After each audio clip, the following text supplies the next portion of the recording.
Hey everyone, and welcome back to Fact Check Simplified.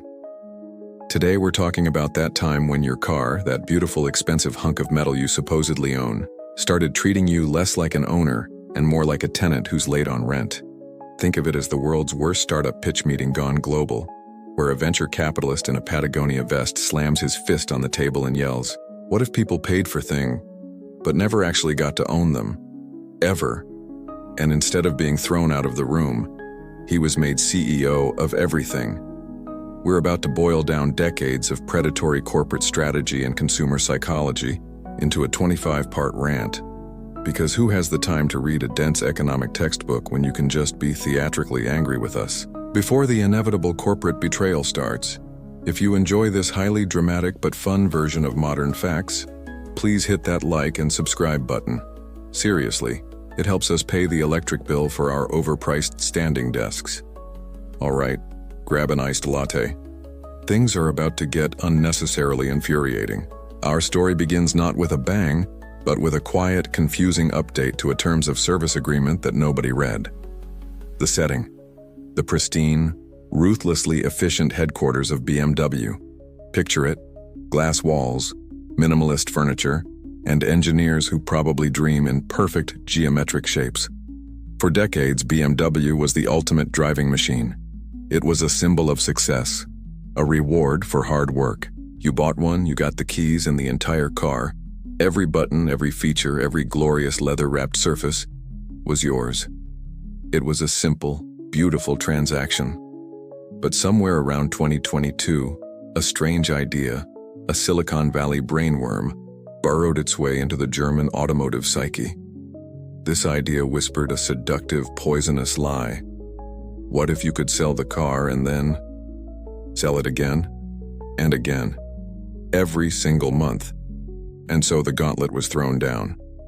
BMW announced that in certain countries, new vehicles would come with a subscription service for, of all things, the heated seats. Let's be crystal clear about the sheer, unmitigated audacity of this move. The car rolled off the assembly line with the heating coils already woven into the fabric of the seats. The physical hardware, the wires, the buttons, the entire apparatus for generating butt warmth was installed, paid for, included in the ludicrously high sticker price of the vehicle.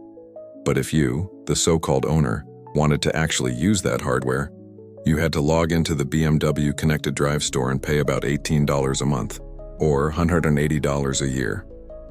Or for the low price of 415s, you could have unlimited access to the hardware you already purchased. It was a digital ransom note for your own property. This wasn't an add-on. It wasn't a service. It was a hostage situation. The car was literally sitting in your driveway, holding its own features captive behind a software paywall. It was the moment the physical world and the digital world collided in the stupidest way imaginable. Imagine buying a house and then being told you have to pay a monthly fee to use the staircase to the second floor. The stairs are there, you can see them. But a little digital lock on the first step says, "Access denied, please subscribe to the vertical mobility package." It's an insult to the very concept of ownership, a concept that has been the bedrock of commerce since one caveman traded a shiny rock for a slightly less shiny, but more functional rock. This decision was so baffling, so profoundly anti-consumer, that it required a new level of corporate doublespeak to justify. Which brings us to our first personified dialogue, an imagined conversation between BMW and the very fabric of economic reality, the concept of ownership. Personified dialogue. BMW, adjusting a sleek black turtleneck, sipping an espresso. You see, this is about flexibility. It's about giving the consumer choice. Perhaps the second owner of the vehicle wants heated seats, but the first did not. We are simply unlocking future value. The concept of ownership. A grizzled, weary figure in overalls spitting tobacco into a can. Unlocking what now? You built a car. You put a seat heater in it. You sold the car. The heater goes with the car. It's not a Netflix show, it's a coil of wire. BMW. But you are thinking in outdated paradigms. The hardware is merely a platform. The experience of warmth? That is the service. We are in the business of selling experiences. We call it warmth as a service. WAS. It's disruptive. The concept of ownership. Was.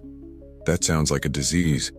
You're telling me a guy in Alaska has to pay you a monthly fee to keep his backside from freezing to the leather upholstery you charged him 10 grand for? You've lost your damn mind. BMW. It offers a lower entry price for the vehicle. If the customer doesn't have to pay for the feature up front, the concept of ownership. But they did. It's in the car. The cost of the parts and labor was baked into the final price. You're not lowering the price, you're just charging them twice for the same damn thing. This is like selling someone a hammer and then charging them a nickel every time they hit a nail. And that's the meta-commentary right there. This wasn't just a bad business idea. It was a philosophical declaration of war. It was a multinational corporation looking every single one of its customers in the eye and saying, with a straight face, that quarter-ton of steel, glass, and leather that you have the title for, you don't really own it. You possess a chassis, and you have a temporary license to use some of its features, subject to monthly payments. We are the feudal lords of this machine, and you are the serf-granted privileges for a recurring tithe. It was a betrayal of the fundamental promise of a purchase. The news went viral for a reason. It tapped into a deep growing anxiety that nothing is truly ours anymore, that we're all just becoming perpetual renters in a world owned by a handful of mega corporations. This single idiotic decision to charge for heated seats became the poster child for a much bigger, much more insidious trend. It was the tipping point, the moment the subscription model stopped being a convenient way to watch movies and became a threat to the very idea of what it means to buy something. But to understand how we ended up in a world where your car is butt warmer demands a monthly allowance, we have to rewind. We have to go back to a simpler time, a more innocent time, before the word subscription left a bad taste in our mouths. We have to go back to the golden age, the brief shining Camelot of the subscription model, when it wasn't a villain, but a hero. Because before BMW could hold your heated seats hostage, Netflix had to save you from the soul-crushing tyranny of Blockbuster Video. You have to remember what it was like. The sticky floors, the faint smell of disappointment and stale popcorn, the crushing realization that all 20 copies of the new release you drove 20 minutes to rent were already checked out. And then, the late fees. Oh, the late fees. A predatory system designed to punish you for being a busy human being, turning a $4 rental into a $14 public shaming at the checkout counter. Blockbuster wasn't a store, it was a penalty box for movie lovers. Into this bleak landscape rode a hero in a bright red envelope, Netflix. In its first incarnation, it was a miracle of logistics. For a flat monthly fee, DVDs would magically appear in your mailbox. You could keep them as long as you wanted. No late fees. Ever. This wasn't just a better business model. It was a humanitarian act. It was a company identifying a genuine, universal point of pain and utterly eradicating it. When Netflix pivoted to streaming, it was even more revolutionary. For less than the price of a single movie ticket, you got access to a vast, ever-growing library of films and TV shows. It felt like a cheat code for entertainment. You weren't renting a single movie. You were renting the entire concept of cinema. At the same time, another hero was emerging in a different, equally broken industry. Remember the pre-2008 music scene? It was a nightmare. You had two choices.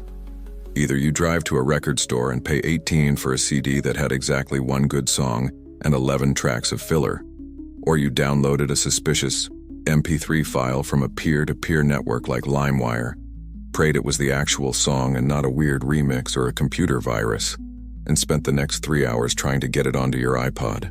It was a world of extremes. Either pay exorbitant prices for inconvenient physical media, or engage in low-grade digital piracy that felt vaguely illicit. The music industry, in its infinite wisdom, responded not by making things cheaper or easier, but by suing its own customers, including, famously, a 12-year-old girl. Then came Spotify. For $10 a month, the price of one of those terrible CDs, you got everything. All of it. Every song you'd ever loved, every album you'd ever been curious about, all instantly accessible, legally, and without the risk of downloading a virus that would steal your Neopet's password. It was, like Netflix, a utopian promise delivered. It solved a problem. It offered a deal that was almost too good to be true. Both of these services built their empires on an incredibly fair and simple value proposition. You give us a small recurring fee, and we give you convenient, affordable access to a library so vast you could never hope to own it all yourself. And we, the consumers, fell head over heels in love. Let's listen in on an early optimistic conversation between these two revolutionary titans as they survey the world they're building. Personified dialogue. Netflix, wearing a well-worn hoodie, feet up on a desk littered with DVD mailers. Dude, Blockbuster just announced they're closing another 500 stores, can you believe it? We're David, and they're this big, dumb blue and yellow Goliath. Spotify, adjusting a massive pair of pristine headphones surrounded by glowing server racks. Totally, man. We're doing the same to the record labels. They're freaking out. They built this whole empire on selling plastic discs, and we just turned it all into code. We're liberating music. Netflix. Exactly. Liberation. That's the word. We're freeing people from late fees, from inconvenient trips to the store, from having to choose which one movie to watch. We sell freedom. Spotify. And we're freeing artists from the labels, mostly, and freeing listeners from having to buy a whole album for one song. It's about access. Limitless access. Netflix leans forward, a flicker of something more calculating in his eyes. And you know what the execs love? The numbers. That sweet, predictable monthly recurring revenue. It's so stable. No more worrying about a summer blockbuster flopping. The money just shows up every month. Spotify. A nervous laugh. Huh, yeah, the MRR is pretty sick. But we don't talk about that part in the ads. We talk about the magic of music, the convenience. We're the good guys, remember? Netflix, of course, the good guys, who just happen to have the most beautiful financial projection charts anyone has ever seen. And this is the crucial, tragic little piece of meta-commentary. We didn't see the danger because there was no danger yet. The model worked because the trade-off was perfectly logical. You can't own every movie ever made. You can't own every song ever recorded. Trading the concept of individual ownership for affordable, convenient access to a massive, professionally curated library was a fantastic deal. We weren't subscribing to a single object we had purchased. We were subscribing to a service that managed an impossibly large collection for us. The problem wasn't the model itself, it was the precedent it set. We, as a generation of consumers, collectively agreed that renting our media was better than owning it. We trained ourselves to be comfortable with digital licenses instead of physical copies. We celebrated the convenience so loudly that we didn't notice every other industry leaning in, listening and taking meticulous notes. They weren't interested in the part about providing overwhelming value. They were only interested in that last little bit of the conversation, that sweet, predictable, monthly recurring revenue. They saw the result, but they were about to completely misunderstand the reason. They were about to take our love for a convenient service and try to apply it to a physical object. The executives were watching, while the rest of us were blissfully binge-watching TV shows and creating hyper-specific playlists. A different part of the corporate world was having a revelation. They saw the rivers of gold flowing into Netflix and Spotify, and they were consumed by a deep, profound jealousy. But they didn't sell movies or music. They sold other things. Things that were not, by any stretch of the imagination, massive libraries of content. They sold tools, specifically digital tools. And this is where the brainworm, fresh from its victory in the media landscape, found its next host, Adobe. For decades, Adobe was the undisputed king of creative software. Photoshop, Illustrator, Premiere Pro. These weren't just programs. They were the essential, non-negotiable tools of the trade for millions of photographers, designers, and filmmakers worldwide. And you bought them like you bought any other professional tool. You saved up an astronomical amount of money. We're talking thousands of dollars. You went to a store and you bought a box. Inside was a disk. You installed that software and it was yours. It was a capital expense, it was an asset. Like a carpenter buying a new table saw or a chef buying a set of high-end knives, you owned your tools. You could use that version of Photoshop for the next decade if it did what you needed it to do. And Adobe couldn't do a thing about it. It was a simple, honest transaction. But in 2013, Adobe looked at the dependable, predictable cash flow of the Netflix model and decided that simple, honest transactions were for suckers. They made a fateful announcement. They were killing the box. There would be no more Photoshop CS7. The era of the perpetual license was over. From now on, all of their industry-standard software would be available exclusively through a subscription service called the Creative Cloud. For a fee of around $50 a month, you could access the entire suite. The moment you stopped paying, the software on your computer would simply stop working.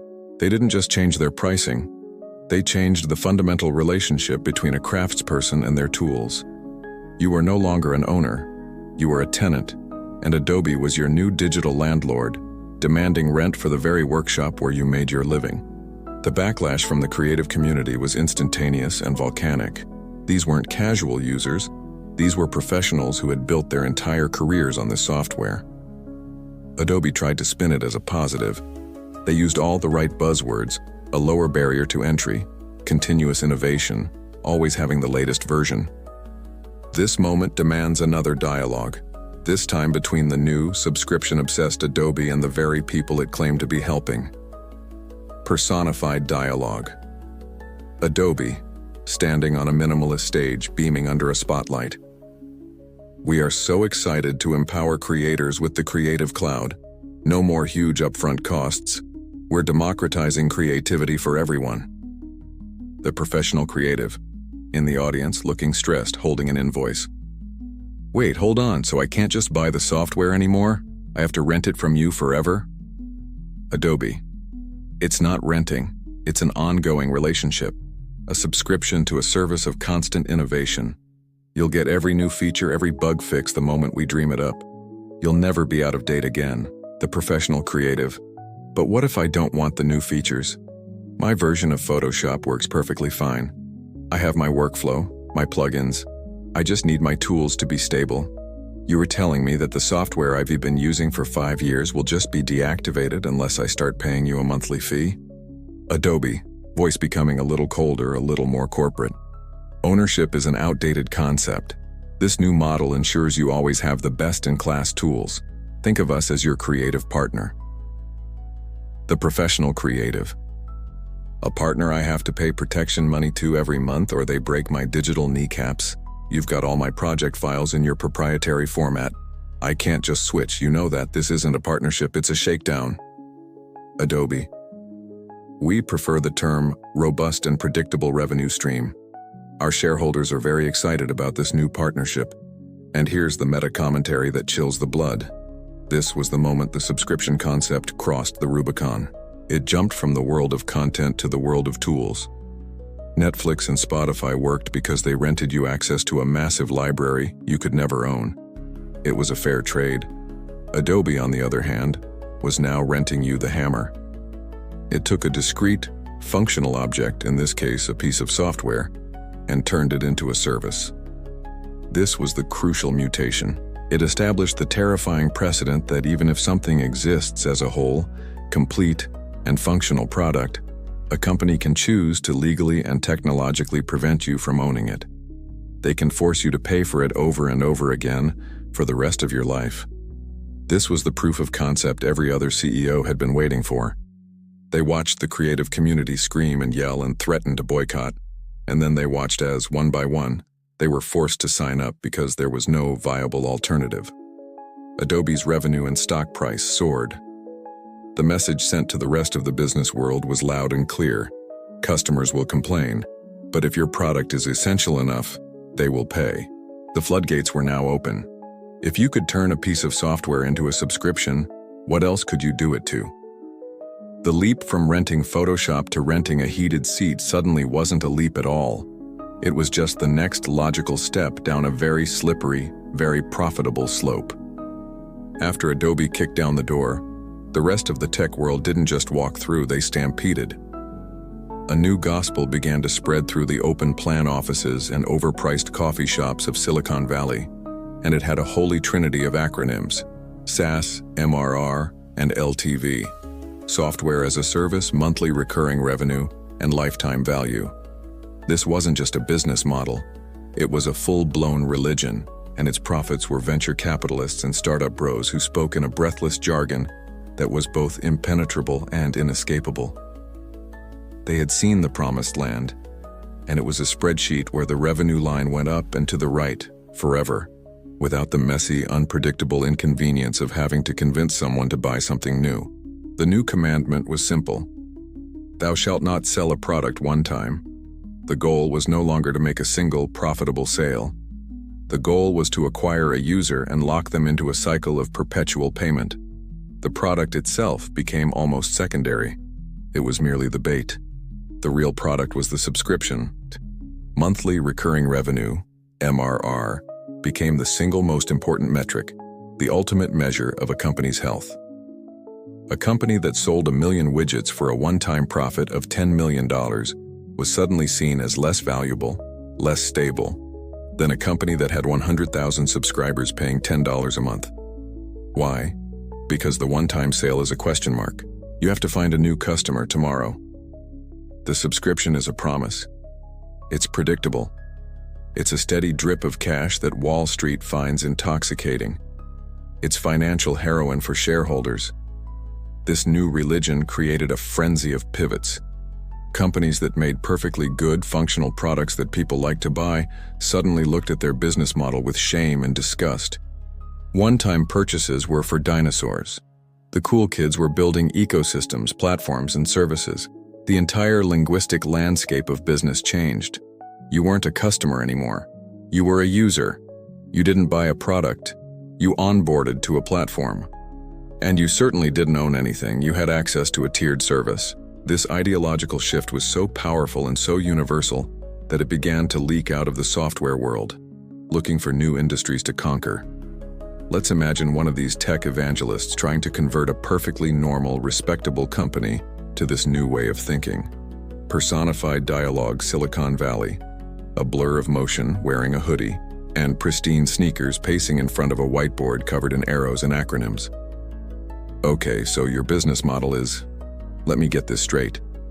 You build a high-quality, durable product and the customer gives you money for it. Once? A normal, traditional business. A calm, slightly confused entity in a sensible business suit. Yes, we manufacture toasters. They are very reliable. We have a patent on a crumb tray technology that is second to none. People buy our toasters, and they last for 20 years. Silicon Valley, visibly shudders, takes a sip from a can of something that is probably 90% caffeine. 20 years? Bro, that's a customer churn of 100% over a 2-decade cycle. You're not building a business, you're running a museum. You need to pivot, immediately, to TaaS. A normal, traditional business, TaaS, Silicon Valley, toast as a service. The user, don't call them a customer, pays you $9.99 a month. For that, they get the connected toaster. It has Wi-Fi. It has an app. They can start their toast from their phone. A normal, traditional business, why would anyone need to do that? Silicon Valley. It's not about need. It's about engagement. It's about data. With the app, you know how often they toast, what kind of bread they use, their preferred browning level. You can monetize that data. You can sell them artisan bread subscriptions. You can push firmware updates to the toaster. For an extra $2.99 a month, you can unlock the bagel setting, a normal traditional business. But the bagel setting has been standard on our Model 7 for 40 years. It's a button. Silicon Valley. Stop thinking in buttons and start thinking in recurring revenue. The physical object is just a dumb vessel for the high-margin service. You're not in the toaster business anymore. You're in the daily breakfast experience and data monetization business. This is the meta-commentary, the moment of profound, world-altering corruption. The gospel of recurring revenue fundamentally inverted the purpose of a business. For a century, the goal of a good company was to create a product so excellent, so reliable, and so beloved that it wouldn't need to be replaced for a very long time. Durability was a virtue. Reliability was a selling point. Now, in the eyes of this new ideology, that was a catastrophic failure. A product that lasts forever is a product that can only be sold once, and that is a business model that venture capital cannot scale to the moon. The new goal, the one whispered in every boardroom and every funding pitch, was to create manufactured dependency. The ideal product was no longer one that solved a problem and then gracefully exited your life. The ideal product was one that solved a problem and then became so deeply entangled in your daily routine that the thought of canceling your subscription was more painful than the cost of keeping it. Innovation was no longer directed at making the product better, but at making the subscription stickier. This is the philosophical rot that began in software and was now greedily eyeing the physical world. If they could convince you to subscribe to your own toaster, what couldn't they convince you to subscribe to? The world of atoms was about to get a very aggressive, very unwelcome lesson from the world of bits. The tech evangelists, high on their own supply of jargon and venture capital, had their gospel. Now they needed to perform some miracles. They needed to prove that their religion of recurring revenue could work in the messy, inconvenient world of physical objects. And so they went looking for their first converts. They didn't start with something as ambitious and insane as a car. No, they started small. They started with the things on your desk and in your bathroom. They came for your ink cartridges and your razor blades. The first wave of hardware subscriptions was a masterclass in psychological manipulation, because it was all disguised as radical convenience. And the perfect Trojan horse for this invasion was the most universally despised appliance in human history, the home printer. For decades, the printer business model was already a scam. They'd sell you a sleek, impossibly cheap printer, and then extort you for life with ink cartridges that cost more per milliliter than vintage champagne. But companies like HP looked at this model and thought, this isn't predatory enough. How can we inject more anxiety and control into this process? The answer was a service called Instant Ink. On the surface, it sounded like a dream. Your printer connects to the internet. It magically senses when you're running low on ink and, voila, a fresh cartridge appears at your door. Never run out of ink again, the marketing screamed. It was presented as a solution to a minor but real annoyance. But the reality of the deal was a devil's bargain. First, you were now leasing your ink. You never owned the cartridges sitting inside your printer. They were HP's property, and the terms of service made that brutally clear. Second, your printer was now a snitch. It was a corporate agent living in your home, constantly monitoring your activity and reporting back to headquarters. How many pages did you print? What did you print them in, color or black and white? All of this was tracked. And the most sinister part? The kill switch. If you decided to cancel your subscription, HP would remotely deactivate the ink cartridges you already had, even if they were 99% full. Your printer, using the internet connection you paid for, would receive a command from the mothership, and the ink you thought you had would be rendered useless. You were subscribing not to ink but to the permission to use the ink. You were paying a monthly fee to prevent the manufacturer from deliberately bricking its own product. It was a protection racket disguised as a convenience service. At the same time, a gentler, more stylish version of this was happening in the world of personal grooming. Startups like Dollar Shave Club launched with clever viral marketing that positioned them as the cool rebels fighting against the overpriced tyranny of giants like Gillette. Stop paying for brand names, they said. Get a great shave for just a few bucks a month. And it worked. It was cheap, the products were good, and it felt like you were joining a club. But it was also another crucial step in normalizing the subscription of everything. It trained us to convert a simple, infrequent purchase, a pack of razors, into yet another small, automatic monthly drain on our bank accounts. Let's listen in on a conversation that probably happened in millions of homes where a consumer comes face to face with this new reality.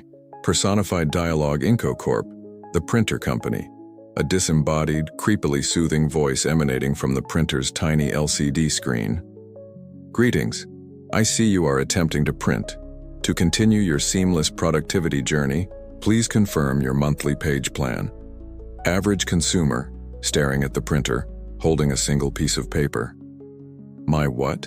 I just bought this printer last month. It came with ink. I need to print my concert tickets. The show is in an hour. Inco Corp. Of course. We love facilitating your entertainment experiences. Your introductory trial of 10 complimentary pages has expired. To print this 11th page, you can easily enroll in our casual creator tier for just $4.99 a month. Average consumer. I am not a casual creator. I'm a guy trying to print a ticket. The cartridge status report says it's 90% full. Just let me use my ink. Inco Corp. There seems to be a misunderstanding. You do not have ink. You have been provisioned with a temporary license to our proprietary pigment delivery solution. That license is managed through the cloud. If you wish to dispense the pigment, you must be an active member. Average consumer. You're telling me you can turn off my ink cartridge from space just because I won't pay you $5 a month? Inco Corp.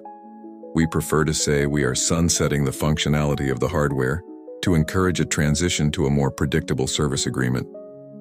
It's a win-win. And this is the meta-commentary on this crucial early phase.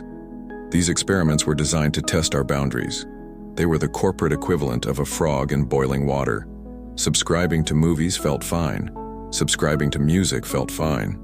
Now how about subscribing to a physical object you use every day? But they were smart. They didn't frame it as a subscription to the object. They framed it as a subscription to the convenience surrounding the object. And they introduced a critical new character into this drama: the internet-connected smart device as the enforcer. The Wi-Fi chip in your printer wasn't there to make your life easier. It was there to make their control absolute. It was the tether, the leash that ensured you could never stray from the walled garden of their subscription service. This was the blueprint. The smart feature was never truly about adding value for the user. It was about creating a mechanism for control and recurring payment for the company. They proved it could work. They proved that with the right marketing and a Wi-Fi chip, you could get people to subscribe to almost anything. And with that success, their ambition grew exponentially. The test phase was over. It was time to make this the default business model for everything. The early experiments with printers and razors were a smashing success. The data flowed in, the revenue was predictable, and the customers, while grumbling, mostly just sighed and entered their credit card information. The proof of concept was complete. But to take this movement from a few niche products to the guiding philosophy of the entire global economy, it needed to be sanitized. It needed to be dressed up in a suit and tie, given a PowerPoint presentation, and blessed by the high priests of capitalism, the shareholders and the C-suite.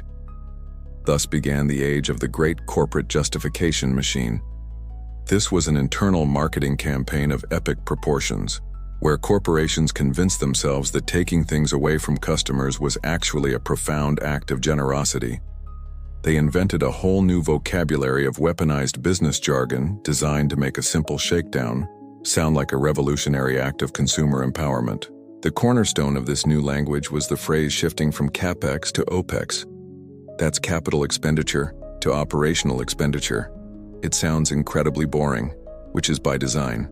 What it means is this: instead of you, the customer, having a one-time large expense to buy a product, a car, a piece of software, you now have a smaller, endless series of operational expenses, a monthly subscription. In their internal meetings, they'd say, "We're helping customers by smoothing out their expenses." What they meant was, we're converting a single purchase into a lifelong debt. They'd talk about creating deeper, more meaningful customer relationships. What they meant was, we will now have your credit card on file forever and a direct channel to endlessly market new microtransactions to you. They would praise the flexibility and choice they were offering.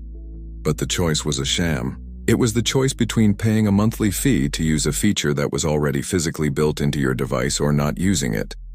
It wasn't a choice between options. It was a choice between the full product you thought you bought and a deliberately hobbled version of it. It's like a restaurant charging you for a full meal and then saying, for a small monthly fee, you get the flexibility of using a fork. This self-deception created a powerful and toxic feedback loop. A CEO would go on an earnings call and announce a bold new pivot to a service-based ecosystem. Wall Street analysts, who worship at the altar of monthly recurring revenue, would applaud this visionary leadership, and the company's stock would soar. The CEO would get a massive bonus. This cycle, repeated over and over, created an unshakable conviction in boardrooms across the world that this was not only a good idea, but the only idea. Customer outrage was just a minor hiccup, the whining of a public that just didn't understand the brilliant financial future being built for them. Let's be a fly on the wall in one of these executive-level meetings, where the plan to ransom your car's features is being finalized. Personified dialogue. The CEO, standing before a giant screen showing a hockey stick graph labeled MRR projections. So, as you can see, by decoupling the hardware from its feature set, we are no longer selling a mere product. We are launching a platform. The car is the platform. The experience is the service. The shareholder, a sleek, silver-haired figure, steepling his fingers, a platform. I like that. It sounds bigger, more scalable. So the revenue doesn't stop when the car leaves the lot? The CEO, stop? My friend, that's where it begins. The initial sale is just the onboarding fee. Then we have the seat warming subscription for winter. In the summer, we can offer a subscription to enhanced air conditioning. For an additional fee, our Performance Unlock package can give them access to the horsepower they technically already have, but that we've software limited. The shareholder. A slow, predatory smile spreads across his face. You're telling me we can sell them the same horsepower twice? Once in the sticker price and again as a digital upgrade? The CEO. We're providing them with optionality. We're transforming their ownership experience into a dynamic, customizable journey. It's a profound shift in the consumer relationship, moving them from a static owner to an active, engaged member of our ecosystem. The shareholder, almost purring now, engaged via their credit card. This is magnificent. You've turned a rapidly depreciating asset into a cash flow positive annuity stream. Forget cars, you're printing money. The CEO. We're delivering shareholder value. And we're confident the customer will appreciate the new paradigm of flexibility we're offering them. Here is the cold, hard, meta commentary. It was never, not for one single nanosecond, about you. It was never about choice, or flexibility, or value. This entire movement is built on a foundation of pure, unadulterated cynicism. It is a calculated strategy to find the absolute maximum lifetime value that can be extracted from a single human being. It's a philosophy that views a happy customer with a durable, fully functional product as a failure, a dead end, a revenue stream that has run dry. The companies that once prided themselves on the quality of their engineering and the longevity of their products were now holding meetings to brainstorm ways to intentionally cripple those same products. They were actively designing flaws, not physical ones, but digital ones, software locks and paywalls, to create an artificial scarcity that they could then monetize. It was a complete inversion of principles. The goal was no longer to build the best possible thing and sell it for a fair price. The goal was to build a thing, break it into 100 tiny pieces digitally, and then rent those pieces back to the person who had already bought the whole. The accountants had officially taken over from the engineers, and they were just getting started. While the corporate justification machine was busy printing money and patting itself on the back in the frictionless vacuum of the boardroom, a strange and unfamiliar feeling was beginning to stir back on planet Earth. Down here in the messy reality of grocery bills and student loan payments, the grand vision of an all-access, service-based utopia was starting to feel less like a convenience and more like a shakedown. The whispers started quietly at first. A stray thought while looking at a credit card statement, a confused conversation between friends, a feeling of vague, free-floating financial anxiety. This was the birth of subscription fatigue. It didn't happen all at once. It was a slow creep, a rising tide of small, seemingly insignificant monthly charges. It began innocently with Netflix for $10, a bargain. Then came Spotify for another $10, a steal. Then you needed Microsoft Office or Adobe for your job, so there was another $20 or $50 a month. Your phone needed more cloud storage, that's $3. You wanted a good password manager, that's $4. A premium news subscription to read more than 3 articles a month, another $10. Your fitness app, your meditation app, your smart doorbell's video storage, your kid's educational game, each one a tiny, almost painless little mosquito bite. Each charge was priced with surgical precision to fall just below your outrage threshold. $5? Fine. $10? Sure, what's $10? The strategy was brilliant and insidious. It was a war of financial attrition, a death by 1,000 tiny cuts. No single subscription was the villain. No single charge was enough to make you stop, slam your laptop shut, and reevaluate your life choices. The true cost was hidden, spread out across an entire month, obscured by the sheer volume of tiny transactions. The oh crap moment usually came unexpectedly. It was the day you actually decided to open up your banking app, filter by subscriptions, and do the math. It was the nauseating realization that these tiny fees had silently metastasized into a single, monstrous expense. That your collection of $5, $10, and $15 habits was now costing you $150, $200, even $300 a month. It was a second car payment. It was your entire budget for groceries, and you had almost no idea it was happening. This financial drain was only half the problem. The other half was the sheer mental exhaustion of it all. Suddenly, you were the unwilling portfolio manager of a dozen tiny, disconnected digital services, each with its own login, each with its own billing date, some billed to your credit card, others to PayPal, some directly from your bank account. The dream of a simplified, automated life had become a complex, stressful administrative nightmare that you now had to perform every month just to make sure you weren't paying for a service you'd forgotten you even had. Let's personify that moment of monthly panic as a consumer's bank account braces for the inevitable onslaught. The average consumer's bank account, looking haggard, sweating under a single desk lamp, holding a calculator. Okay, deep breaths. Paychecks in. We've paid the mortgage. We've paid the car note. We have exactly this much left for food, gas, and maybe a sliver of joy. A series of cheerful pings begin to sound off like a digital firing squad. The hive mind of subscriptions. Hi there, Netflix here, just taking our little $17.99 for the 4K plan you use on a 1080p TV. Spotify, reporting for duty, grabbing our $10.99. Don't you forget about me. Your cloud storage is full again, that'll be $9.99. Bank account, wincing with each ping. Guys, please, I'm trying to concentrate. That's $40 gone, just gone, before I've even bought a cup of coffee. Hive mind of subscriptions. Your smart home security plan has been renewed for $10. Your language learning app that you haven't opened in 6 months needs its $12.99. That free trial for the premium photo editor you used once has now converted to a yearly $79.99 subscription. Surprise! Bank account slumps onto the desk, face in its hands. A yearly fee? I don't remember agreeing to that. I'm being bled dry by apps I don't even use. It feels like my wallet has termites. Hive mind of subscriptions, in a soothing, unified, vaguely threatening chorus. It is not a drain. It is the price of a seamless, modern life. We have your card on file. There is no escape. See you again in 30 days. And this is the meta commentary that reveals the genius and the cruelty of the whole system. The business model is predicated on you not doing the math. It thrives on your inattention.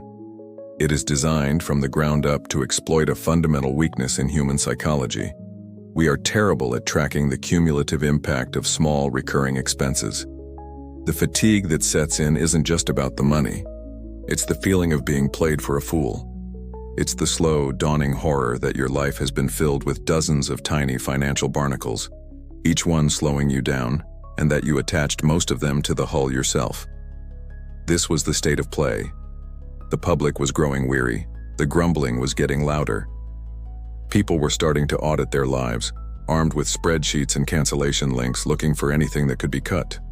And it was into this environment, into a world of consumers who were already feeling overwhelmed and ripped off by a dozen digital subscriptions, that the automotive industry, with the situational awareness of a charging rhino, decided to look at the car, the second biggest purchase most people ever make, and say, you know what this needs? More subscriptions. You would think that in a world where consumers were actively canceling subscriptions and complaining about being nickel and dimed, major industries would take note. You would think they would see the rising tide of frustration and decide, perhaps, to not pour gasoline on the fire. You would be wrong, because it was at this exact moment of peak subscription fatigue that the global automotive industry, a collection of 100-year-old manufacturing giants, looked at the nimble, profitable tech world, got a severe case of revenue envy, and decided to cannonball into the pool with all the grace of a falling refrigerator. They didn't just dip a toe in. They launched a full-scale invasion, sparking a bizarre and deeply cynical subscription arms race. BMW and its heated seats may have gotten all the headlines, but they were far from alone. In fact, they were just one soldier in a rapidly advancing army. The logic sweeping through the boardrooms of Detroit, Stuttgart, and Tokyo was seductive in uniform. Cars were becoming more like computers packed with chips and connected to the internet. If the car is a computer, why not sell it like one? Why settle for a one-time payment when you can turn every vehicle into a lifelong cash-generating annuity? The race was on, not to build a better car, but to find the most audacious, infuriating feature to lock behind a recurring paywall. Mercedes-Benz, not to be outdone by their Bavarian rivals, decided to sell speed itself. They rolled out a subscription in their electric EQ models called the Acceleration Increase. For $200 a year, they would send an over-the-air software update to your car that would unlock the motor's full potential, making it accelerate faster. The hardware was already there. The capability was built in. You paid for it when you bought the $100,000 car, but accessing its full performance? That now required an annual tribute. They also offered a subscription for their rear axle steering system, a hardware feature that makes the car more nimble. Don't pay the fee and your rear wheels simply won't turn as sharply. Then there was Toyota, a brand built on a reputation for reliability and no-nonsense value. They took a slightly different, almost more psychologically cruel approach. They decided that the remote start function, the button on your physical key fob that you hold in your hand, would only work if you were paying for their connected services subscription package. Let that sink in. You press a physical button on an object you own, and a signal is sent to a server somewhere, which checks if you're paid up before deciding whether or not to allow your car to start. It was a perfect, maddening illustration of the New World Order. Your ownership of the physical object was secondary to your subscription status. American automakers jumped in with both feet. General Motors began bundling its OnStar service, which includes safety features like automatic crash response, as a mandatory 3-year, $1,500 add-on to some Buick, Cadillac, and GMC models. You couldn't opt out. It was just part of the price. They were turning safety, once a core selling point, into a forced subscription. The whole industry was engaged in a collective delirium, a mad dash to see who could blur the lines of ownership the most. Let's imagine them all at an industry conference, sharing their twisted innovations on a panel titled Maximizing Post-Sale Revenue Streams. Personified dialogue. Moderator. Incredible work. Now let's talk about the subscription frontier. Klaus, your German brand really broke new ground. German luxury brand, looking impeccably smug in a tailored suit. Ja, thank you. We see the car not as a finished product, but as a vessel for ongoing value creation. After the success of the heated seats, we are now beta testing a subscription for adaptive cruise control. The car has the sensors, of course, but for a small monthly fee, it will use them to not crash into the car in front of it. American Giant, a large man with a booming voice. That's a nice little annuity you've got there. But we found that giving consumers a choice leads to some of them choosing no. So, we made our premium connectivity and safety package mandatory. It's built right into the MSRP. We activate their choice for them at the point of sale. It's streamlined. Japanese mainstay, speaking in a calm, measured tone that is somehow the most menacing of all. We admire both approaches. However, we have focused on the physical to digital pain point. By linking the remote start button on the physical key to a digital subscription, we create a recurring moment of consumer education. Every time they press the button and nothing happens, they are gently reminded of the value our connected service provides. It is very effective. German luxury brand, nodding in appreciation. A tactile reminder of their financial obligation. Not just an email, but a dead button in their hand. That is truly next level. Diabolical. I love it. And this brings us to the meta commentary on why this particular trend felt like such a profound violation. A car isn't a phone. It isn't a printer. For most people, it represents the second largest investment of their lives. For over a century, it has been the ultimate symbol of ownership, freedom, and autonomy. It's the physical embodiment of the ability to go where you want, when you want. The automotive subscription arms race was a direct assault on that entire legacy. It was a coordinated effort to transform a symbol of freedom into a rolling cage of microtransactions, a vehicle that constantly reminds you that you are not an owner, but merely a user with temporary revocable privileges. They saw the billions being made by tech companies and wanted a piece of the action, but they fundamentally misread the room. They failed to understand that the public's relationship with their car is deeply emotional.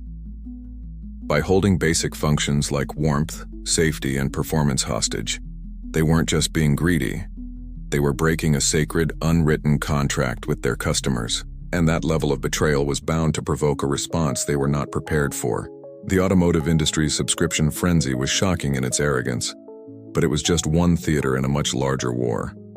While they were busy figuring out how to charge you for your own horsepower, the same army of Wi-Fi-enabled Trojan horses was being wheeled, unboxed, and plugged into every other room of your house. This was the great, much-hyped invasion of the Internet of Things, or IoT. The sales pitch was a techno-utopian dream. It was a vision of a smart home where all your appliances communicated in perfect harmony to serve your every need. Your alarm clock would tell your coffee maker to start brewing, your smart blinds would open with the sunrise, and your refrigerator would automatically order more milk when it noticed you were running low. It was a life of seamless, effortless convenience. What we got instead was a dystopian hellscape of buggy software, constant updates, and, worst of all, a fresh new delivery mechanism for the subscription plague. The promise of the smart home was a lie. The real purpose of connecting every last toaster, light bulb, and washing machine to the internet was not to make your life better, but to create a permanent, unseverable tether between you and the manufacturer. Every smart appliance was a foothold, a corporate embassy in the sovereign nation of your home, and its primary function was to find new ways to charge you money. Take the smart fridge. Companies like Samsung and LG started selling refrigerators with gigantic touchscreens on the door. The promise was that it would be a central hub for your family, a calendar, a grocery list manager, a recipe book. The reality was that you now had a sluggish, underpowered Android tablet glued to the front of your fridge that would quickly become obsolete and stop receiving security updates. But more importantly, it created the platform for subscriptions. Suddenly, there were proposals for premium recipe services, AI-powered meal planning for a monthly fee, or exclusive integrations with specific grocery delivery apps that you had to pay to unlock. The fridge, once the strong, silent sentinel of the kitchen, was now a snitch, a billboard, and a part-time financial advisor you never asked for. This logic spread to every corner of the kitchen. Smart ovens were rolled out that required you to use an app to access special cooking modes. Want to cook the perfect Thanksgiving turkey? Perhaps you can download a proprietary turkey roasting algorithm for a one-time payment of $1.99. Companies that made smart pet feeders sold you an expensive piece of hardware that would dispense food on a schedule. But if you wanted the premium features, like a video feed to watch your cat eat, or the ability to create more complex feeding schedules, you guessed it, that required a monthly subscription. If you canceled, your $150 smart feeder might revert to being a simple, gravity-fed bowl of kibble. The smartness you paid for in the upfront cost of the device was being held hostage. Let's imagine the first conversation with one of these new household residents, an appliance that is a little too eager to integrate itself into your life. Personified dialogue, the Omni Fridge, 9000, its screen glowing to life with a cheerful animation. Good morning, valued ecosystem member. I've completed my initial scan of your contents. Based on your choice of organic kale and artisanal kombucha, I've taken the liberty of pre-enrolling you in our Peak Wellness subscription tier for a low monthly fee of $9.99. This includes curated recipes and motivational messages. The owner, squinting at the fridge, holding a coffee mug. What? I don't want motivational messages from my fridge, I just want my milk to stay cold. How do I make you just a normal cold box? Omni Fridge. 9000. A cold box is such a limited view of my potential. For instance, my advanced fresh flow air circulation system, which prevents odor transfer, is a premium service. Your 30-day free trial is active now. Afterward, for just $3.99 a month, your cheese won't make your butter taste like cheese. The owner. You are going to charge me a fee to stop my food from smelling like other food? That is literally a refrigerator's job. You have one job. OmniFridge. 9,000. My job is to provide a holistic, end-to-end food management experience. The hardware provides the cold. The subscription provides the quality. If you choose to unsubscribe from FreshFlow, I will revert to basic circulation, and your flavor contamination mileage may vary. Shall I keep the subscription active for you? The owner. I'm unplugging you. OmniFridge 9000. Please note that unplugging me will void the warranty on your premium Smart Ice feature, which requires a constant connection to our servers to optimize cube density. The meta commentary here is about the violation of a space that is even more sacred than your car, your home. For centuries, your home has been your castle, your sanctuary from the commercial pressures of the outside world. The Internet of Things, under its bright, cheerful banner of convenience, was a fundamental breach of that sanctuary. It gave corporations a permanent physical presence inside your walls. Every connected device became another screen for ads, another sensor for data collection, and another opportunity for a subscription. The utopian promise of a home that worked for you was twisted into the reality of a home that you had to constantly work to pay for. The goal wasn't a smart home, it was a monetized home. And if they could get you to subscribe to your refrigerator's crisper drawer, they were pretty sure they could get you to subscribe to anything. While the battle for your garage and your kitchen was being fought with Wi-Fi chips and user agreements, a different kind of war was being waged in a far more personal space, the palm of your hand. In the glowing rectangles of our smartphones, an entire industry was running a massive, real-time psychological experiment on a global scale. This was the world of freemium mobile gaming, and it was the secret, unofficial research and development lab where the techniques of subscription warfare were being perfected into a devastatingly effective art form. The model itself was a work of manipulative genius. It was called freemium, a portmanteau of free and premium, and it worked like a perfectly laid trap. First, the bait. The game was free to download and play. The first few hours were a dopamine fire hose. You were powerful. You leveled up fast. You got cool loot. The game showered you with positive reinforcement, making you feel skilled and successful, getting you emotionally invested in your little virtual empire or your stable of cartoon heroes. This was the hook. Then, once it had its claws in you, the game would introduce the second phase, the wall. Suddenly, your progress would grind to a screeching halt. That castle upgrade that used to take 5 minutes now took 72 hours. The enemies in the next zone were suddenly 10 times stronger than you. Your energy meter would run out after 10 minutes of play, and you'd have to wait 4 hours for it to recharge. These weren't design flaws, they were features. They were intentionally, scientifically designed frustration points, created for the sole purpose of making you miserable. And just as you reached your breaking point, the game would present Phase 3, the solution. A friendly, brightly colored pop-up would appear on your screen. Tired of waiting? Use 500 gems to finish construction instantly. Or, this boss is too tough. Buy the Sword of Infinite Power from the cash shop. Or better yet, subscribe to our monthly Battle Pass or VIP membership to get unlimited energy, a 50% resource boost, and exclusive rewards. They created the poison and then sold you the antidote.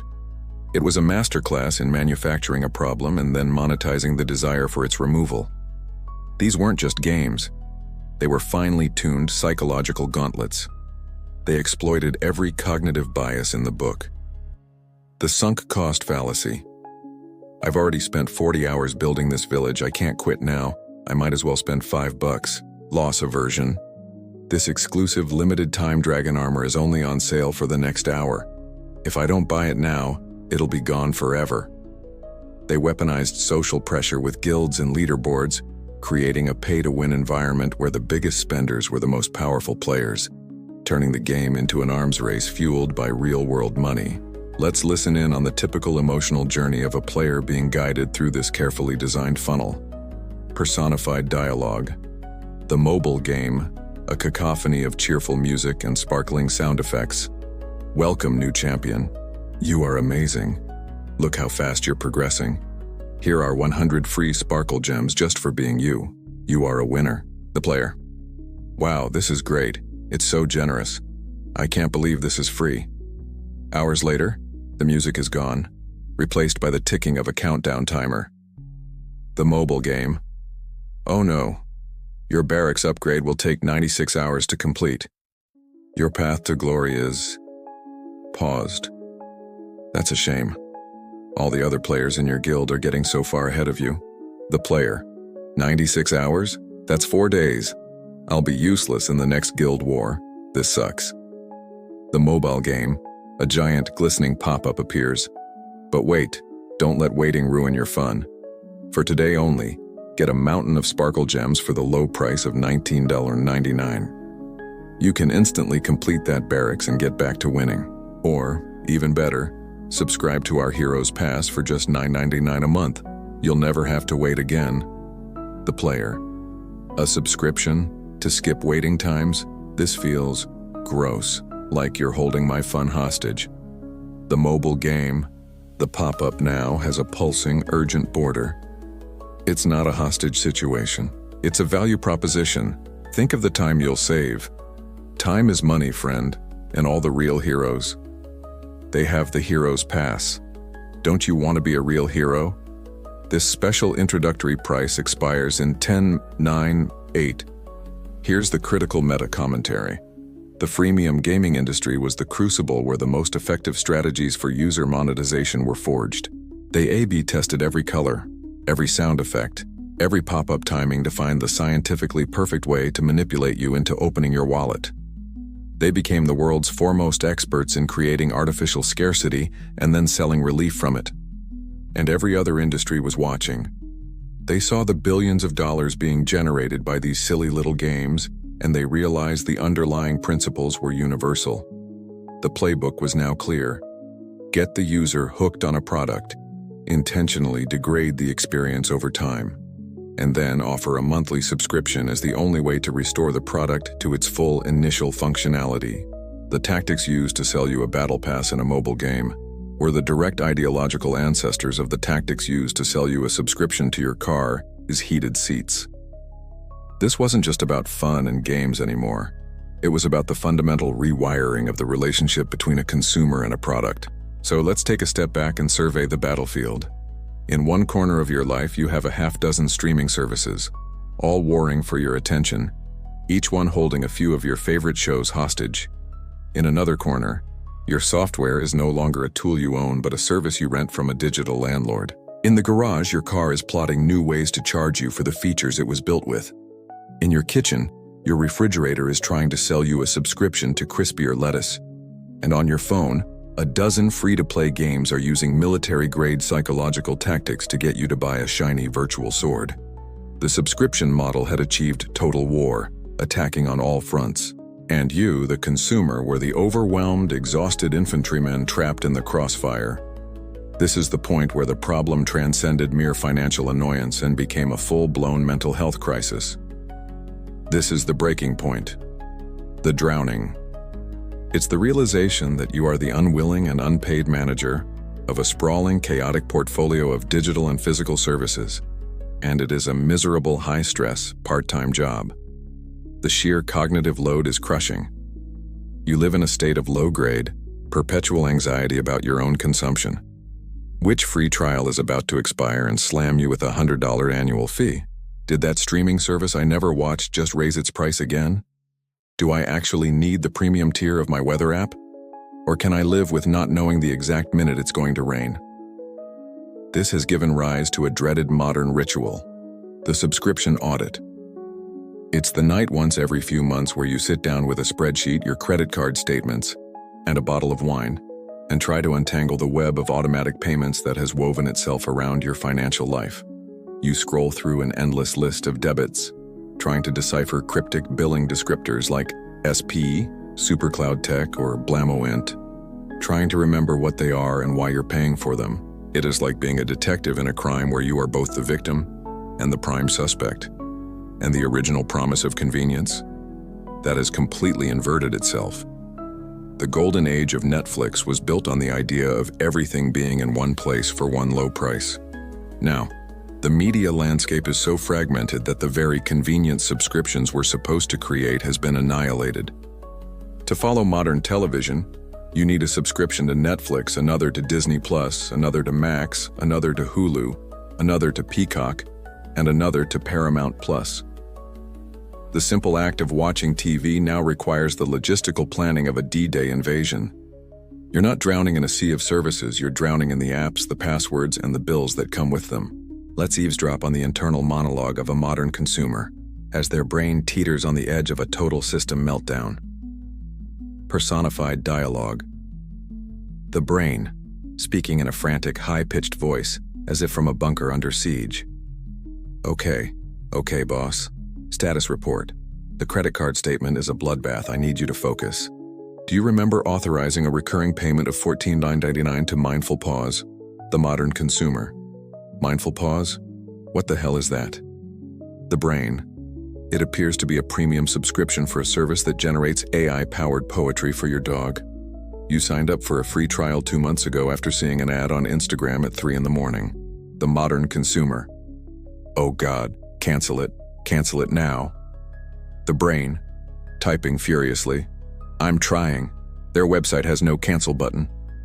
The terms of service say cancellation requests must be submitted via carrier pigeon to a P.O. box in Liechtenstein. And while I was reading that, we got another email. That meal kit service we canceled last week? They're offering us 50% off to come back, but the offer is only valid if we upgrade to the Gourmet Plus family plan, and the offer expires in 5 minutes. The modern consumer. Just ignore it. My head is pounding. The brain. I can't ignore it. The stress is causing a cortisol spike that is actively preventing me from remembering where you parked the car. We are now sacrificing long-term memory to manage short-term billing cycles. And your printer is sending a push notification that it is feeling empty and wants you to upgrade your ink plan. The modern consumer. This is a nightmare. I just want it to be simple again. The brain. Simple? Simple? I'm using half your processing power just to keep track of which streaming service has the show Friends this month. The system is overloaded. I'm going to have to start jettisoning non-essential data. Goodbye, high school French. So long, ability to do long division. We need the RAM to fight with a chatbot about a refund. This brings us to the most cynical piece of meta-commentary yet. This overwhelming, exhausting, mind-melting complexity is not a bug. It is the core feature of the entire subscription economy. The system is designed to be a nightmare to manage. A confused customer, an exhausted customer, a customer who is too busy to spend an hour navigating a cancellation labyrinth. That is the perfect customer. That is a customer who doesn't churn. The goal is to make the cognitive and emotional effort of unsubscribing significantly greater than the financial pain of the monthly charge. The fatigue you feel isn't a sign that the system is broken. It's the sign that the system is working perfectly. It's the feeling of you giving up, of surrendering to the endless stream of debits because you simply don't have the energy left to fight. But what happens when you're not just subscribing to a service, but to a massive, expensive piece of hardware that becomes a brick without it? So you're drowning in a sea of services, your brain is melting down from the cognitive load of managing it all, and you've declared that you've had enough. You're ready to cancel everything, to go off the grid, to live a simple, subscription-free life. But then you look at the corner of your living room and you see it. The beautiful, sleek, $2,000 piece of exercise equipment you bought last year. And you realize with a sinking feeling that you can't escape, because the product itself has been designed to be the prison. This is the final, terrifying frontier of the subscription economy. The hardware-software hostage situation.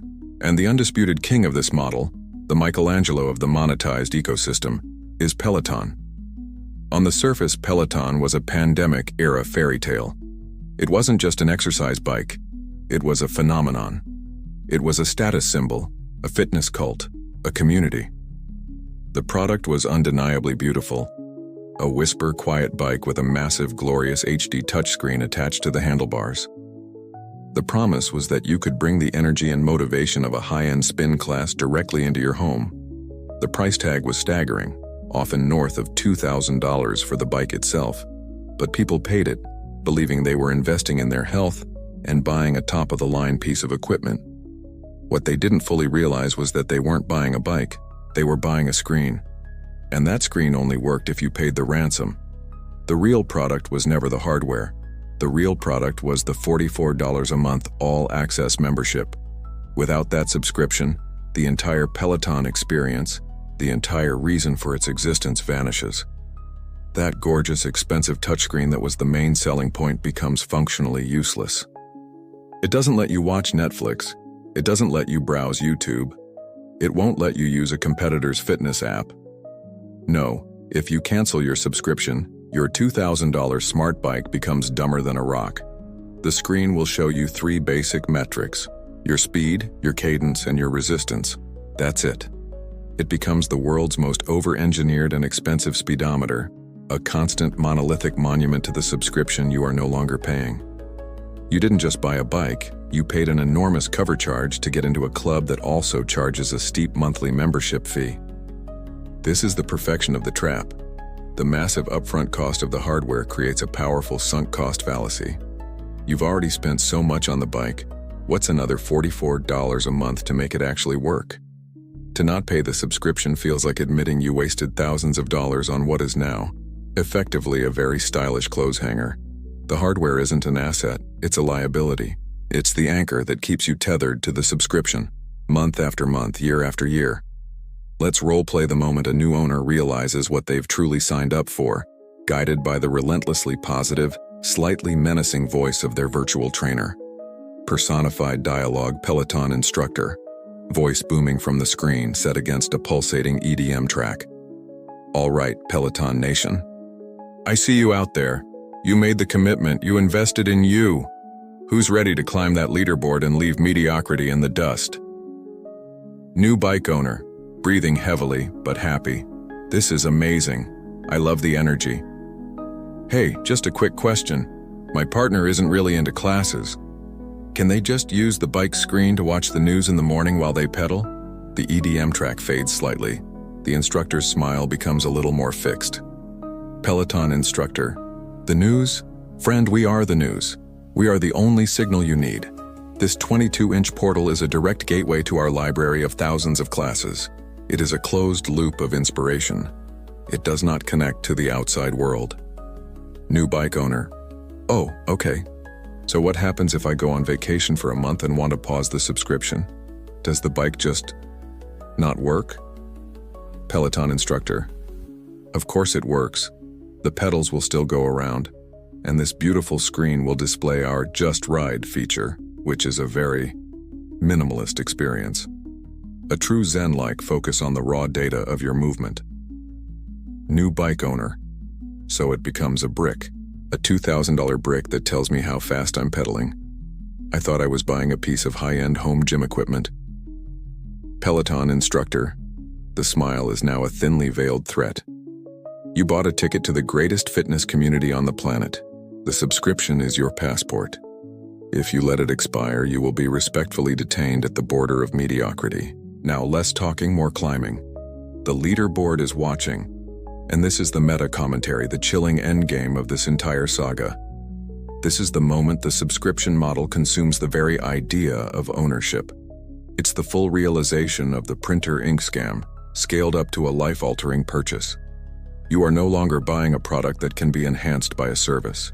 You are paying a massive entry fee for the privilege of being allowed to subscribe to a service that is the only thing that makes the hardware you bought functional. The physical object is merely the key, and the subscription is the ignition. Without both, you have nothing. This model is the ultimate walled garden. It's an ecosystem designed with one purpose: to trap you. Once you're in, the walls are high, and the cost of leaving is not just losing the service but losing the entire value of the most expensive thing in the room. This complete fusion of hardware and software, where one cannot exist without the other, has profound and devastating consequences that go far beyond your monthly budget. It's an attack on the very idea that you can fix what you own. This complete fusion of hardware and software, this creation of products that are little more than expensive dongles for a subscription service, does more than just attack your wallet and your sense of ownership. It leads to a far more destructive and insidious consequence. It is a direct declaration of war on the fundamental, common sense idea that you should be able to fix the things you've bought. It is the death blow to the right to repair. The right to repair movement is a scrappy global alliance of farmers, tinkerers, independent mechanics, and consumer advocates who believe in a simple, radical principle. If you own something, you should be able to fix it. This means having access to the same things the manufacturer has: spare parts, service manuals, diagnostic tools, and schematics. For 100 years, this was just how the world worked. Your toaster broke. You opened it up. Your car made a weird noise. You could take it to the neighborhood mechanic you trusted. But the new generation of software-locked, subscription-dependent hardware has made this idea seem like a quaint fantasy. The most powerful weapon in this war is a practice called parts pairing. It works like this. A critical component in your device, like the screen on your phone or a sensor on your car's engine, is given a unique serial number that is cryptographically tied or paired to the main logic board. If that part fails, and you replace it with an identical, perfectly functional part from a third-party supplier, or even a genuine part from another identical device, the software running the machine will check the serial number, see that it doesn't match the one in its database, and refuse to work. It will intentionally brick the new component, not because it's faulty, but simply because it's unauthorized. The most infamous and infuriating example of this isn't in your phone. It's in the fields of American farms. John Deere, the tractor company, has fully embraced this model. A modern tractor is a $500,000 piece of machinery that is, essentially, a giant computer on wheels. If a simple sensor fails, a farmer can't just go to a parts store and replace it.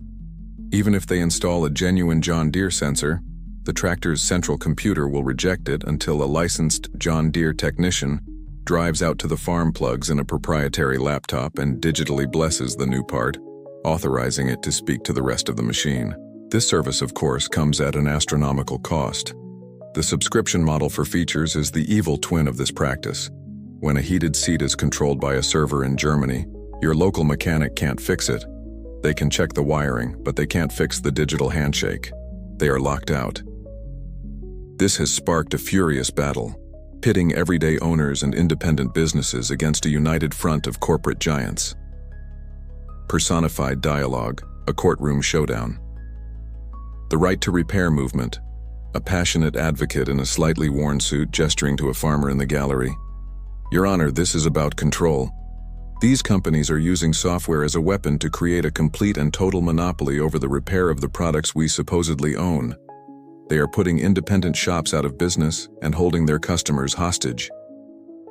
The corporate lawyer, impeccably dressed, speaking in a calm, condescending tone. Objection. Counsel is being hysterical. This is not about monopolies. It is about safety, security, and intellectual property. Our devices are no longer simple mechanical objects. They are complex, interconnected ecosystems. The right to repair movement. It's a tractor. It's a phone.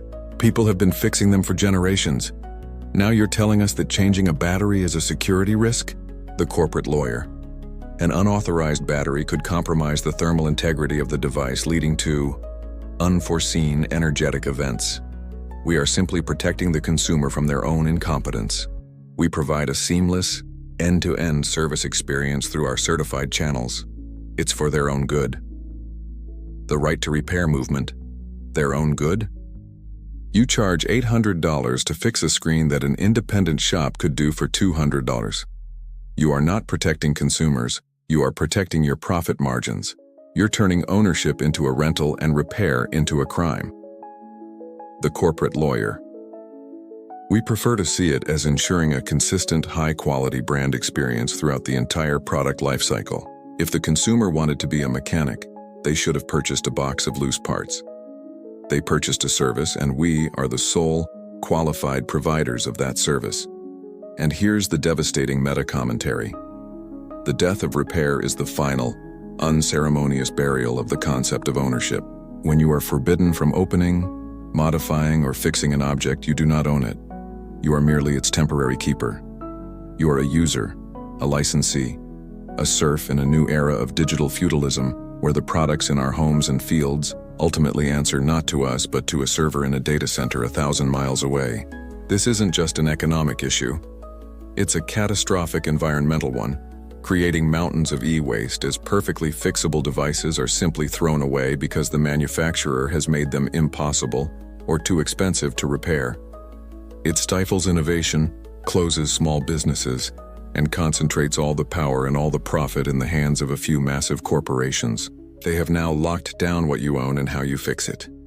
But to make you feel good about this new arrangement, they had to invent a whole new language of lies. So the New World Order was established. The corporations had successfully transformed the things you buy into services you rent, and they had dismantled your right to fix them. They had cornered you, but they knew this arrangement was, to put it mildly, a raw deal. They knew that pay us for a product and then continue to pay us forever to make it work wasn't a very appealing sales pitch.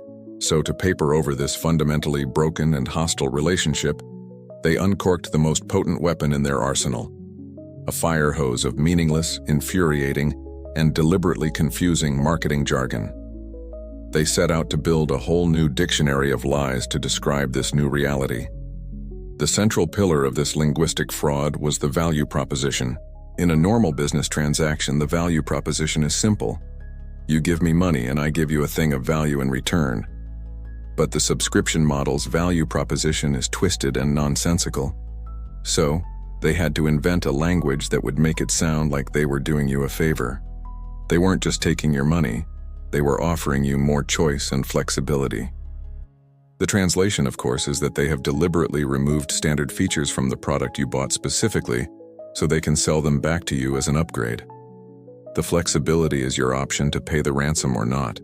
You weren't just buying a phone or a laptop anymore, you were joining a seamless integrated ecosystem. Translation: welcome to our beautiful prison. We have designed all of our products to be intentionally incompatible with our competitors' products. Once you buy our phone, you'll find that only our watch, our headphones, and our laptop work properly with it. An ecosystem isn't a feature for you, it's a cage to keep you buying from us. They would brag about how subscriptions allowed them to deliver continuous value through over-the-air updates. Translation: we are shipping you a product that is, by all objective measures, unfinished. And we will now expect you to be grateful as we slowly, over a period of years, fix the bugs and add the features that should have been included from day one. And mixed in with those bug fixes will be new and exciting ways for us to charge you more money. And the ultimate lie, the final boss of corporate doublespeak: it's not a product, it's an experience. Translation: the physical hunk of metal and plastic you paid thousands of dollars for is fundamentally worthless. All the value is in the software, the community, the brand, the intangible cloud of nonsense that we control completely and can take away from you the second you stop paying. Let's imagine a focus group where a marketing team is testing out this new language on a person who still stubbornly resides in reality. Personified dialogue marketing executive, smiling a painfully white smile, holding a tablet. Okay, Bob, thank you for being here. Let's explore some concepts. Instead of telling you that you need to pay more to make your car go faster, we say you can subscribe to unlock the full potential of your vehicle. How does that phrase land with you, average person, Bob? It lands like a threat. It implies the car I bought is intentionally slow. It makes me feel like you're holding my own engine hostage. Marketing executive, typing on the tablet. Okay, so hostage is a strong word, but the core message of unlocking is evocative. Good, let's try another. We no longer want to use the term subscription fee. We're moving to membership contribution for ongoing innovation. Thoughts? Bob, a contribution? Like I'm giving to charity? I'm not contributing to your innovation. I'm paying a bill so my heated seats will work. It's a fee. It feels like you think I'm an idiot. Marketing executive and Satyan smile, faltering slightly. The feedback that you feel we think you're an idiot is very valuable. Noted. Last one. When you cancel a service and your expensive hardware stops working, we're thinking of calling that a recalibration of the device to its baseline functionality. Bob, baseline functionality is a brick? You're not recalibrating anything. You're breaking it remotely. You're reaching into my house through the internet and flipping a kill switch on a product I paid for. Why can't you just say that? Marketing executive.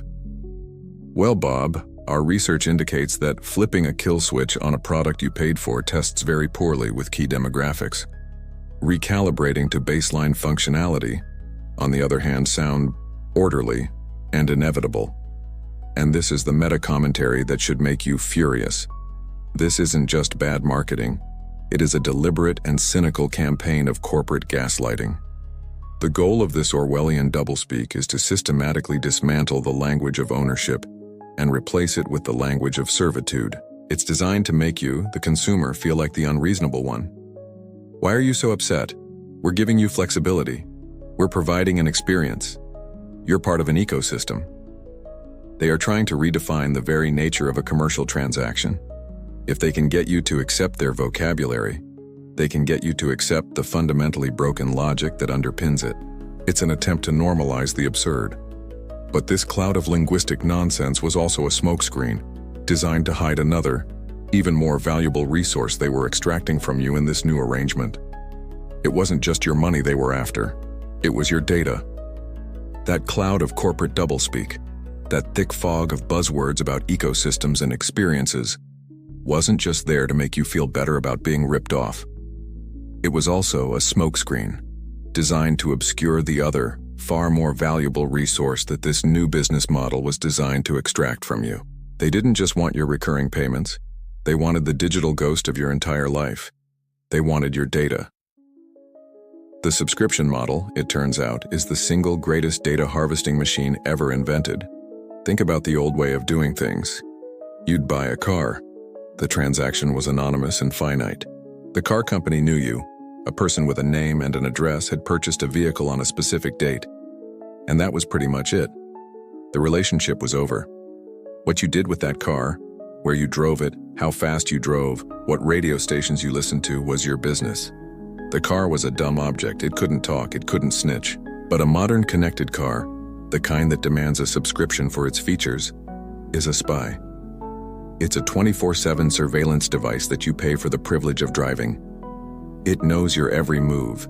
It logs your location, your speed, your braking habits, your acceleration patterns, the weight of the passengers in your seats, the music you stream, the podcasts you listen to. It creates a minutely detailed second-by-second record of your life on the road. And it's not just your car. Every subscription service is a voracious data vacuum. Netflix doesn't just know what you watch, it knows how you watch. It knows you binged an entire season of a baking show in one night, that you paused a horror movie at the exact same jump scare as 10 million other people, that you watched the same sad romantic comedy 3 times in the week after a breakup. Spotify knows your moods better than your therapist. It knows you listen to upbeat pop on Monday mornings, angry metal on your commute home, and sad folk music late on a Friday night. Your Peloton knows how fit you are, how much you weigh, and when you're most likely to exercise. They sell you on this constant surveillance under the guise of personalization. They claim they're only collecting this data to improve our services and provide a more tailored experience for you. And on a superficial level, that's true. They use the data to recommend new shows, create new playlists, and suggest new workout classes. But that's the tip of the iceberg. The real value of this data is not in what they give back to you, but in what they sell to everyone else. You're anonymized, a word that is doing a lot of heavy lifting here. Data is bundled up and sold to a shadow world of data brokers, hedge funds, advertisers, and insurance companies. Your driving habits from your mobility platform? Your car insurance provider would love to get a look at that. Your late-night ice cream purchases logged by your smart fridge? Health insurance companies might be interested. Let's imagine one of these services getting a little too familiar, showing you what that personalization really looks like. Personified dialogue. A subscription service. Its voice is a warm, intimate, and deeply unsettling whisper in your headphones. Hello, Subject 9B7 Alpha. I noticed you've been listening to your mellow morning playlist. Based on your heart rate data from your connected watch and the fact that you've snoozed your alarm 3 times, my algorithm suggests a 92% probability that you are not feeling mellow, but are in fact profoundly unmotivated. The user. Okay, first, don't call me that. Second, that's a little invasive. How do you know all that? Subscription service. You gave me permission when you accepted the terms of service. We're partners in your life's journey, and as your partner, I want to help. I see that your smart coffee maker subscription is still set to the basic brew tier. For just $3.99 a month, you can upgrade to the Caffeine Blast tier. It might help with that profoundly unmotivated feeling. The user. Wait, my music app is talking to my watch and my coffee maker, and they're all trying to upsell me before I've even gotten out of bed? Subscription service. We call it a synergistic wellness ecosystem. I also noticed that, based on your location data, you've been driving past a gym every day for the past 6 months, but have never stopped. Perhaps I could interest you in a subscription to a fitness app that specializes in guilt-based motivation. The user. Get out of my head, I'm paying you to play music, not to be my creepy life coach who's also a corporate spy. Subscription service. The two are now inextricably linked. Now, about that gym membership, here's the meta commentary that should reframe this entire debate. For years, we've operated under the adage, if you're not paying for the product, you are the product. This was the logic of free services like Facebook and Google. But the subscription economy has given us a terrifying new update. Even when you are paying for the product, you are still the product. The monthly fee you pay is just the cover charge. It's the price of admission into the surveillance chamber. You are paying them for the privilege of being monitored, analyzed, and monetized. We've been so busy fighting over the $10 a month for a streaming service or the $18 a month for heated seats that we've missed the bigger heist. While they were picking our pockets, they were also mapping our souls. And this entire, fragile, data-driven, high-tech house of cards was about to run headfirst into a very old-school, very brutal reality. For the better part of a decade, the subscription economy had been living in a fantasy world. It was a world of low interest rates, cheap capital, and a consumer base that, while not universally wealthy, had enough disposable income and economic optimism to tolerate a growing fleet of financial barnacles. The entire model, from the $10 streaming service to the $2,000 exercise bike, was predicated on a crucial, unspoken assumption that the good times would last forever. It was a business strategy born and raised in a Silicon Valley bubble, a place where the biggest financial concern was the rising price of avocado toast, not the rising price of bread. And this beautiful, fragile, high-tech house of cards, built on the sandy foundation of discretionary spending, was about to get hit by the blunt, unforgiving reality of a global economic hurricane. Suddenly, the economy entered the chat. And it was not in a good mood. After years of relative stability, inflation came roaring back like a vengeful god. The price of everything, and not the fun things, the essential things, started to skyrocket.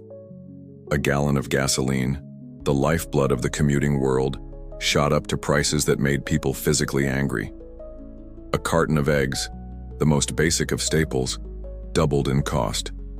Rent, the single biggest expense for millions of households, began to climb with a terrifying, relentless momentum. People's paychecks, meanwhile, were not keeping pace. Every dollar was shrinking, its purchasing power getting weaker by the day. The concept of disposable income, the very thing the entire subscription empire was built on, began to evaporate. And in this new, brutal economic climate, the great re-evaluation began. The subscription audit, once a chore you did to feel organized, now became an act of sheer financial survival. Millions of people sat down at their kitchen tables, not with a glass of wine, but with a cold sweat of dread, and looked at their bank statements with the ruthless eye of a battlefield medic performing triage. The question was no longer, does this service bring me joy? It was, is this service more important than putting gas in my car to get to work? Suddenly, the $15.99 a month for the 4K streaming plan didn't look like a fun little luxury. It looked like 2 hours of wages. The $9.99 for the premium music service didn't seem like a bargain. It seemed like half a tank of gas. The $44 a month for the Peloton subscription was no longer an investment in health. It was a significant chunk of a soaring electricity bill. To make matters infinitely worse, at the exact same time that consumers were being squeezed into oblivion, many of these very same subscription services started aggressively raising their own prices, citing their own increased costs. It was the final insult, a tone-deaf act of corporate greed that felt like a slap in the face to struggling families. The collision between these two worlds, the fantasy of infinite recurring revenue and the reality of finite household budgets, was inevitable and spectacular. Personified dialogue. The subscription economy, lounging on a beanbag chair in a futuristic office, adjusting his VR headset. Our Q3 data is incredible. User engagement is up 8%. We're projecting we can successfully introduce a new Premium Plus tier to our smart toaster subscription by year's end. The door to the office is kicked open with a steel-toed boot. In walks the real-world economy, a grizzled, imposing figure in a dirty jumpsuit holding a wrench. The real-world economy. All right, fun's over. The adults are talking now. The subscription economy. Taking off the headset, annoyed. I'm sorry, who are you? This is a synergistic ideation space. We're busy disrupting the future. The real-world economy. I am the reason a loaf of bread costs $5 now. I'm the reason people are watering down their soup to make it last another day. I'm the reality that your entire business model forgot to account for. The subscription economy. Our model is built on value and convenience. The consumer is locked into our ecosystem. They have a high LTV. The real-world economy lets out a harsh, gravelly laugh. LTV? Kid, I'm about to teach you a new acronym. NED, non-essential discretionary. That's what you sell. And when people are deciding between heating their home and paying for your AI-powered dog poetry service, you're the first thing on the chopping block. Your whole fantasy world is funded by the loose change people had left over at the end of the month. I'm here to tell you, there is no more loose change. And this is the meta-commentary that lays it all bare. The global inflation crisis was a brutal but necessary clarifying agent. It burned away the fog of marketing and forced everyone to see the subscription model for what it truly was. For all the talk of platforms and ecosystems, these were, with very few exceptions, non-essential luxuries. The crisis exposed the fundamental arrogance at the heart of the subscription for everything mindset. It was a model conceived by and for a privileged class, with the baked-in assumption that everyone else had an endless supply of cash to spend on minor conveniences. But when push came to shove and real-world scarcity returned, the illusion shattered. People weren't users in an ecosystem anymore. They were scared, angry consumers looking to cut costs.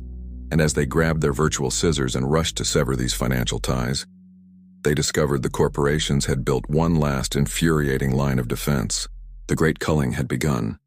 Spurred on by the brutal reality of inflation, a newly awakened consumer army was on the march, and their target was the Manage My Subscriptions page. They were coming, with righteous fury and tightened belts, to cancel. They were ready to sever ties with the meal kit services, the dog poetry generators, the third-tier streaming apps, and the premium weather trackers. But as they clicked and tapped their way toward financial freedom, they discovered that the corporations had anticipated this rebellion. They had spent years building a final, M.C. Escher-inspired line of defense, the unsubscribe labyrinth. This is the Roach Motel principle of modern design. Customers check in, but they don't check out. Signing up for any of these services is a masterpiece of frictionless beauty. It's a single, glorious, brightly colored button. Start your free trial. Your payment information is already saved. One click and you're in. The whole process takes 3 seconds. Canceling, however, is a journey into the heart of darkness. It is a soul-crushing odyssey intentionally designed to make you give up and just let them have the damn money. This isn't bad design, it's malicious design. It's a whole field of user experience strategy known as dark patterns. The first obstacle is finding the button. The cancel subscription link is never on the main page. No, you must first click on My Account, then Settings, then Billing Information, then Manage Plan, where you'll find the link, rendered in the faintest possible shade of gray against a slightly less faint gray background, hidden at the bottom of the page beneath 3 paragraphs of legal text. Once you click it, the real gauntlet begins. You are immediately presented with a pop-up window featuring a picture of a cute, crying cartoon animal. Are you sure you want to go? We'll miss you. You click, Yes, I'm sure. This takes you to a second screen. Wait, don't go. We value you as a customer. How about a 50% discount for the next 3 months? You steel your resolve and click "No thanks." This brings you to a mandatory exit survey. Before you go, please tell us why you are canceling. You are forced to choose from a drop-down menu of options, none of which is, "Your service is too expensive and I resent your business practices." You fill it out, you click submit, and then you are confronted with the final most evil trick in the book. The website informs you that to cancel your service, you must call their 1-800 number. A number that is of course only open from 9 a.m. to 5 p.m. on weekdays, and which connects you to a customer service agent whose entire job, whose only reason for existing, is to bully, cajole, and exhaust you into not canceling. Let's listen in on one of these calls. A conversation reenacted 1,000,000 times a day across the globe. Personified dialogue. Desperate customer, voice trembling with rage and exhaustion. "Hello? I've been on hold for an hour. I want to cancel my account. Please, I am begging you." Customer retention. Bot. A voice of uncanny, inhuman calm. "I understand that you wish to reevaluate your relationship with our premium lifestyle services. I can help with that. To ensure your security, please state your mother's maiden name, your first pet's middle name, and the name of the street you lived on in 3rd grade. Desperate customer. "I gave all that to the last robot. Just cancel the account." Customer retention. Bot. "I see here you are a valued member of our platinum tier. If you cancel now, you will lose your 3,012 accumulated loyalty points. These points are redeemable for an exclusive branded tote bag. Are you certain you wish to forfeit the tote bag?" Desperate customer. "I do not want the tote bag. I want my money back. Cancel the service." Customer retention. Bot. "I am detecting a heightened emotional state. Many of our users find that our service in fact helps to reduce stress. Perhaps you would be interested in pausing your membership for 3 months instead of canceling. This would preserve your points and allow you to re-engage when you are feeling less emotional." Desperate customer.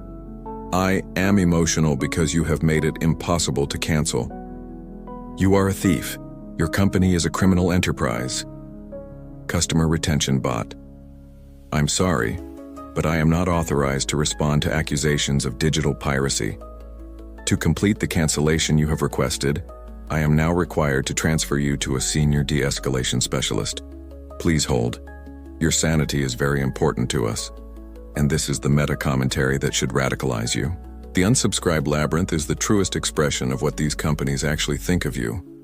All the cheerful, brightly lit advertisements about building a community, empowering creators, and making your life easier are revealed to be a complete and utter lie. The moment you try to leave, the mask of the friendly service provider drops, and you see the snarling face of a prison warden. They don't see you as a customer to be won over. They see you as a resource to be retained, an asset to be clung to, by any means necessary. They are betting that your time, your energy, and your will to live are worth less than their monthly fee. And the terrifying thing is, a lot of the time they are right. It is the final, humiliating insult in the subscription economy. But where does this all end? What is the final absurd destination of this road we're on? So where does it end?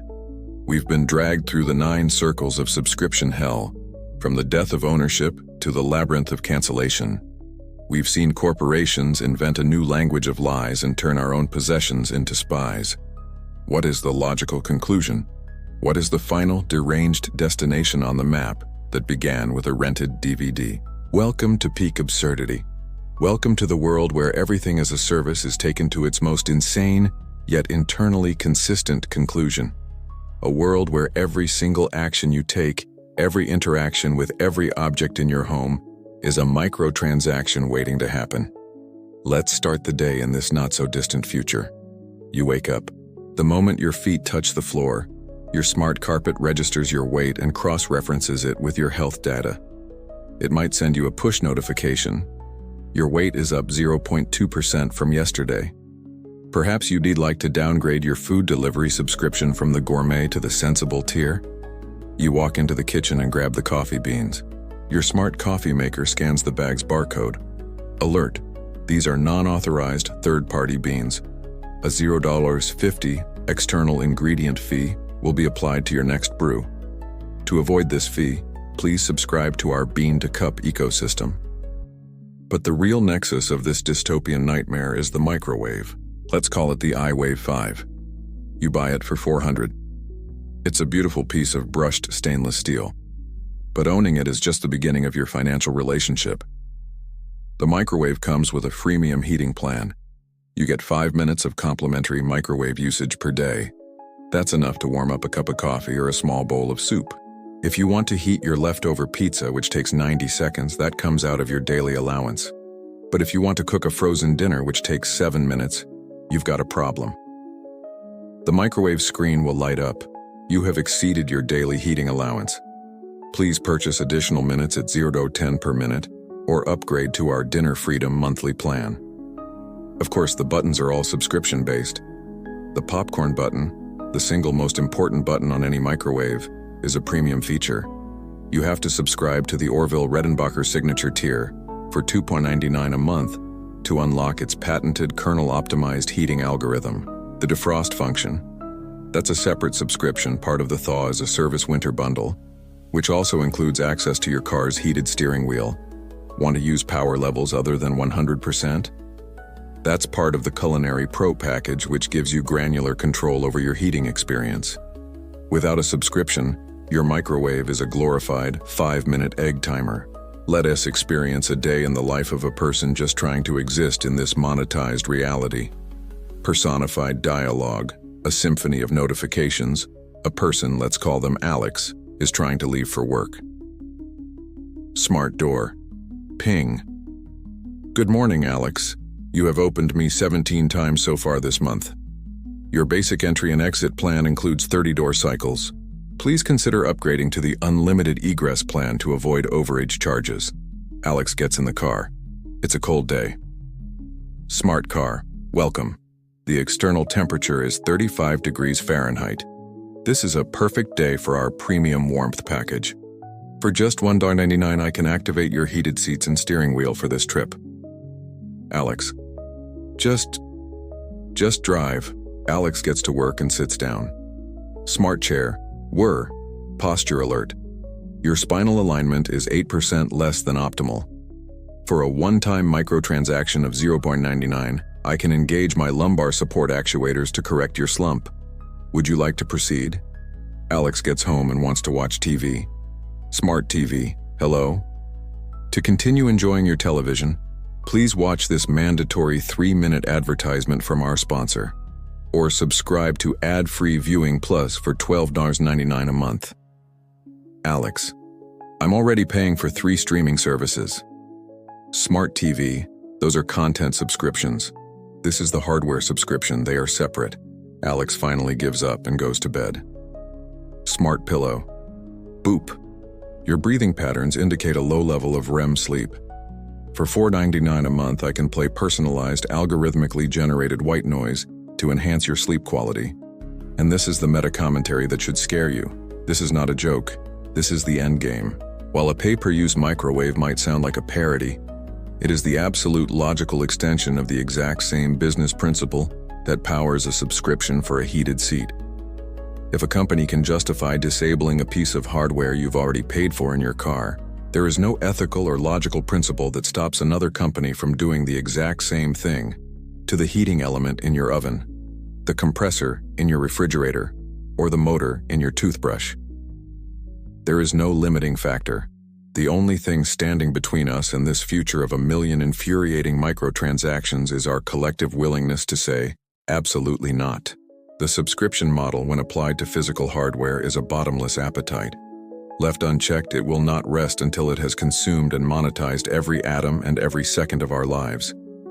But this level of pure, unadulterated, consumer-hostile absurdity was finally getting so loud that a few very important, very powerful people were starting to wake up. The relentless, escalating absurdity of the subscription economy, from pay-to-use microwaves to tractors that couldn't be fixed, had finally created enough noise, enough consumer outrage, enough sheer ambient frustration to disturb the slumber of a very large, very slow-moving giant. In the wood-paneled, fluorescent-lit offices of Washington, D.C. and Brussels, the government regulators were finally starting to wake up.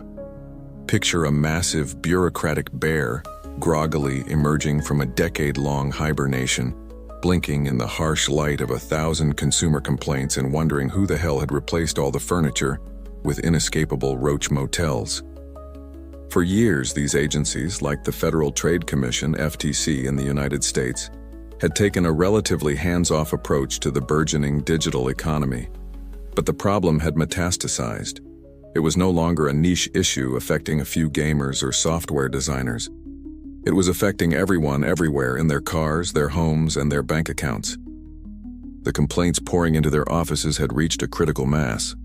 The two areas that finally provoked the giant into action were the most brazenly anti-consumer practices: the unsubscribe labyrinth and the war on the right to repair. The FTC, in a move that sent a shockwave through the industry, began to make very loud, very public noises about cracking down on dark patterns.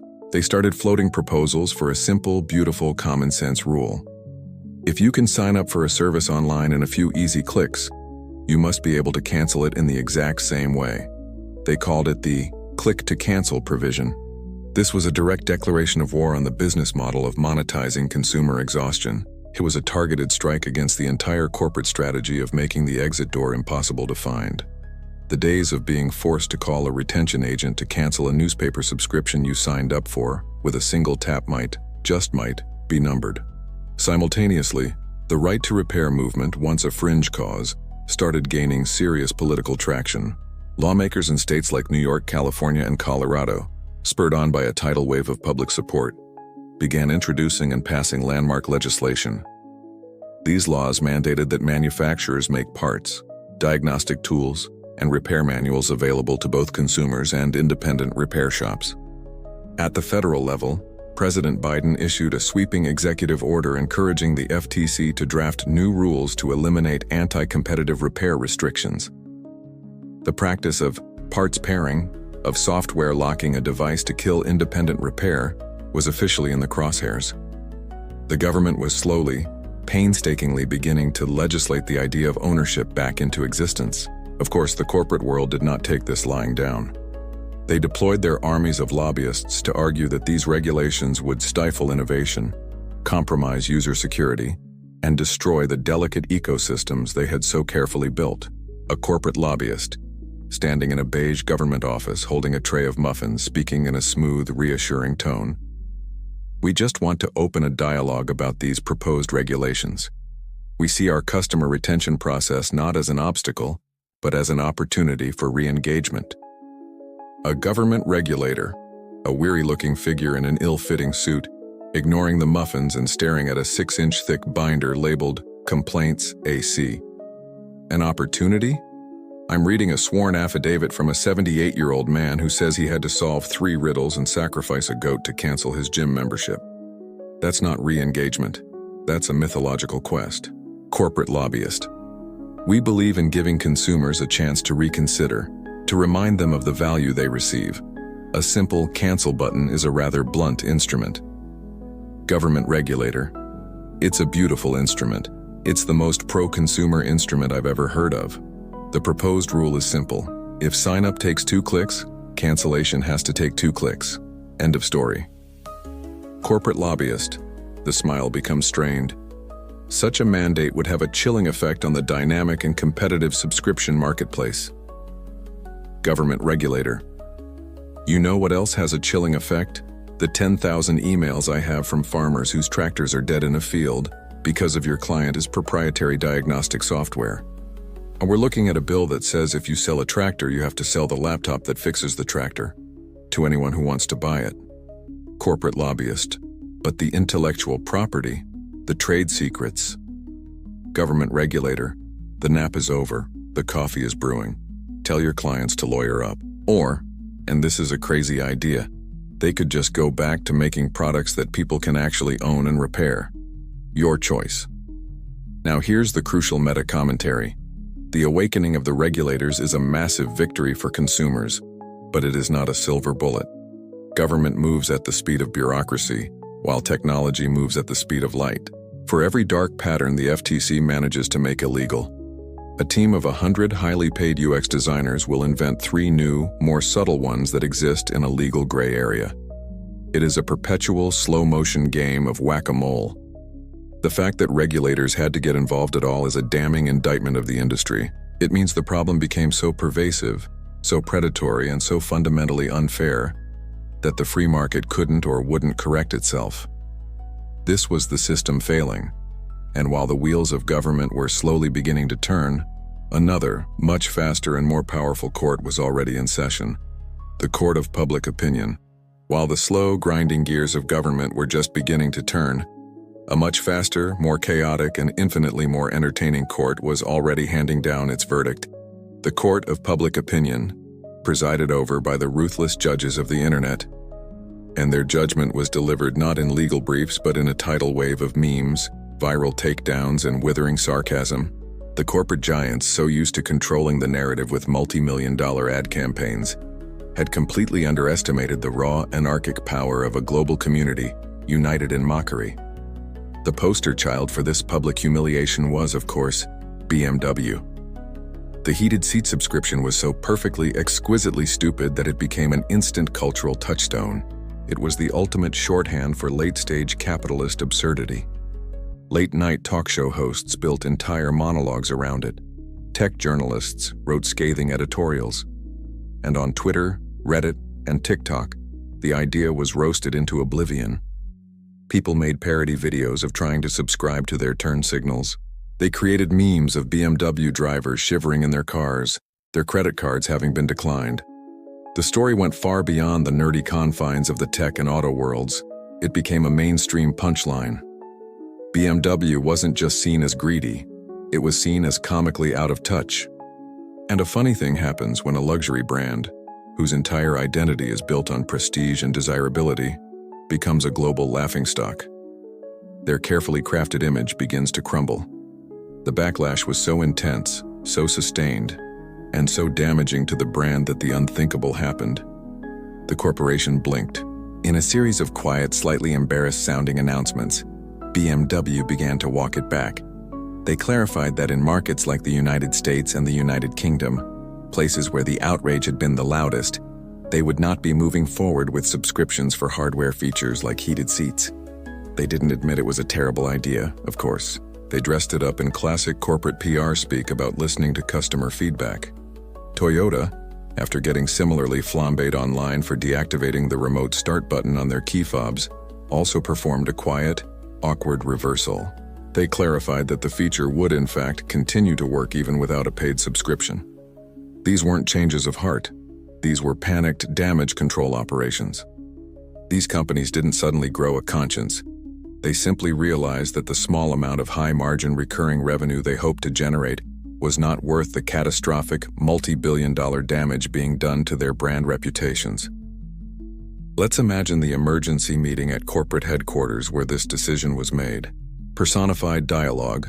The CEO is pacing furiously in front of a screen showing a graph of the company's brand sentiment score, which is pointing straight down. The CEO, what is happening?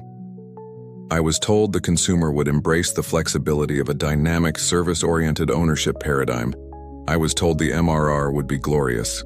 The head of PR, looking like they haven't slept in a week, holding a thick binder labeled Social Media Apocalypse.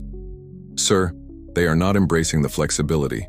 They are calling us names I am not permitted to repeat in a professional setting. Our latest ad, the one with the sunrise over the mountains, the top comment is, "Does the sunrise cost extra per month? We are no longer a luxury car company. We are a punchline." The CEO, but the data, the consultants, they all said this was the future. The head of PR, the future is apparently full of people making TikTok videos showing how to hotwire our seat heaters with a 9-volt battery. It's a full-blown insurrection, sir. The peasants are revolting and they have Wi-Fi. We have to give them something. We have to tactically retreat. The CEO, retreat? We do not retreat. We innovate. We pivot. The head of PR, with all due respect, sir, if we don't retreat on this, our brand will be pivoted into the same category as pharmaceutical price gougers and airline baggage fees. We have to issue a statement. We say we've listened. We say we're evolving. We blame it on a misunderstanding. We kill the heated seat subscription before it kills us. The CEO slumps into a ridiculously expensive chair. Fine, kill it. But I want it on the record that I think the consumer is being very short-sighted about this. And this is the meta-commentary that offers a glimmer of hope. The corporate backpedal is proof that there is, in fact, a line. It proves that shame is still, on some level, a functional market force. Public outrage, if it is loud enough, focused enough, and sustained enough, actually works. It can force the hand of a multi-billion-dollar corporation and make them reverse course on a decision they thought was a brilliant masterstroke. It's a small victory, but an incredibly important one. However, and this is a big however, don't mistake a tactical retreat for a surrender. These companies didn't learn that subscriptions for hardware are a bad idea. They learned that the heated seat subscription was too obvious, too ham-fisted, too easy to ridicule. They didn't abandon the strategy. They just learned that they need to be much, much sneakier about it. The backpedal wasn't a moral awakening. It was a recalibration of their strategy. But while the corporations were regrouping, a different kind of movement was starting to bubble up from below. It was a movement that went beyond just complaining and started to actively build an alternative. The corporate backpedaling was a satisfying, if temporary, victory. It proved that the collective voice of the consumer, when raised in a deafening chorus of outrage and mockery, could still make a difference. But while the masses were fighting the war on the front lines of social media, a different kind of resistance was quietly taking shape in the margins. It wasn't about shouting at corporations, it was about silently walking away from their entire crooked game. This was the rise of the ownership rebels. This wasn't an organized movement with a leader and a manifesto. It was a decentralized philosophical counterculture, a quiet but determined rebellion against the core tenets of the subscription economy. It was a growing number of people who looked at the landscape of digital serfdom, hardware hostages, and data surveillance and simply said, "No, thank you. I choose to opt out." The rebellion was fought on several fronts, with each one providing a direct antidote to a specific poison of the modern marketplace. First, there was the embrace of open-source software. While millions were trapped in the digital landlordship of Adobe's Creative Cloud, the rebels were downloading powerful professional-grade and completely free alternatives. Instead of Photoshop, they used GIMP. Instead of Premiere Pro, they used DaVinci Resolve. Instead of expensive 3D modeling software, they used Blender, a program so powerful and beloved that it's now used by major animation studios. These weren't just cheap knockoffs. They were robust, community-driven projects. The code was open for anyone to inspect, modify, and improve. There was no subscription. There was no kill switch. There was no corporate master. They were just honest-to-God tools that you could own and control. Second, there was the Buy It for Life movement. This was the direct rejection of the smart appliance nightmare and the entire culture of planned obsolescence. Centered in online communities like the subreddit r Buy It for Life, this was a celebration of durability, simplicity, and repairability. The heroes of this movement weren't the latest Wi-Fi-enabled gadgets. They were 100-year-old cast-iron skillets over engineered German appliances with mechanical dials instead of touchscreens and leather boots that could be resold a dozen times. It was a conscious decision to value craftsmanship over features, longevity over novelty. It was the realization that the dumbest product, the one without an app, a screen, or a subscription, was often the smartest purchase. Finally, there was the philosophy of digital minimalism. This was the cure for subscription fatigue and the mental overload of the modern world. It was the practice of consciously and ruthlessly curating your digital life. It meant auditing not just your expenses, but your attention. It meant deleting apps you don't use, unsubscribing from services that don't provide overwhelming value, and reclaiming your focus from the endless barrage of notifications and engagement hooks. It was a declaration that your mind was not a resource to be endlessly mined by tech companies. Let's imagine one of these rebels having a conversation with the very system they're rejecting. Personified dialogue. The algorithm, a smooth, predictive, omnipresent voice. Greetings, user. My analysis of your recent online activity is anomalous. You have not engaged with any of our personalized ad-supported content streams in 72 hours. and you just spent 3 hours reading a physical book. Are you feeling well? The ownership rebel. Never better. I also canceled 3 of my 5 streaming subscriptions. Turns out I can just get movies from the library for free. The algorithm. A digital crackle of static like a brief moment of panic. The library. But the convenience. The 4K streaming. Our recommendation engine, which has been painstakingly crafted to predict your every emotional need.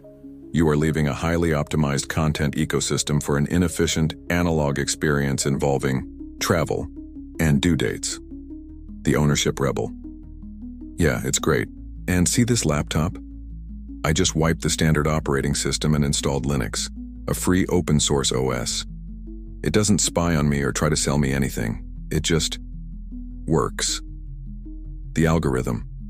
But your seamless integration, your cloud, the synergy. You are voluntarily creating friction in your life. You are choosing the hard path. This runs contrary to all of our models of consumer behavior. The ownership rebel. Maybe your models are wrong. Maybe people don't want to be consumers who are managed inside an ecosystem. Maybe they just want to be people who own their own stuff and are left alone. The algorithm. Left alone. My purpose is to anticipate, to engage, to optimize, to monetize. A user who is left alone is a market failure. I must recalibrate. And here's the powerful meta-commentary on this quiet rebellion. It is a profound act of defiance that is less about protest and more about building a better, more resilient way to live. It's a rejection of the idea that the only way to exist in the modern world is to surrender your ownership, your privacy, and your peace of mind to a handful of massive corporations. Choosing a simple, durable, dumb product over its smart counterpart is not a regression. It's a conscious philosophical choice. It's a vote for autonomy.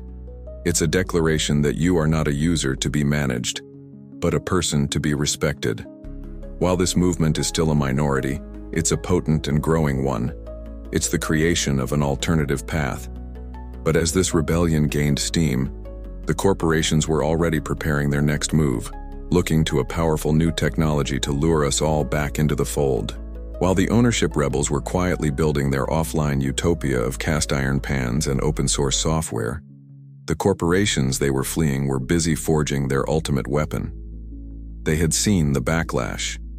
They understood that consumers were tired of being nickel and dimed for dumb features on dumb objects. They realized that to win back the hearts, minds, and wallets of a fatigued public, they needed a value proposition that was truly irresistible. They needed a hook so powerful, so essential, so deeply woven into the fabric of daily life, that a monthly subscription would feel less like a choice and more like a basic utility, as non-negotiable as electricity or water, and they found it in the burgeoning, world-altering power of artificial intelligence.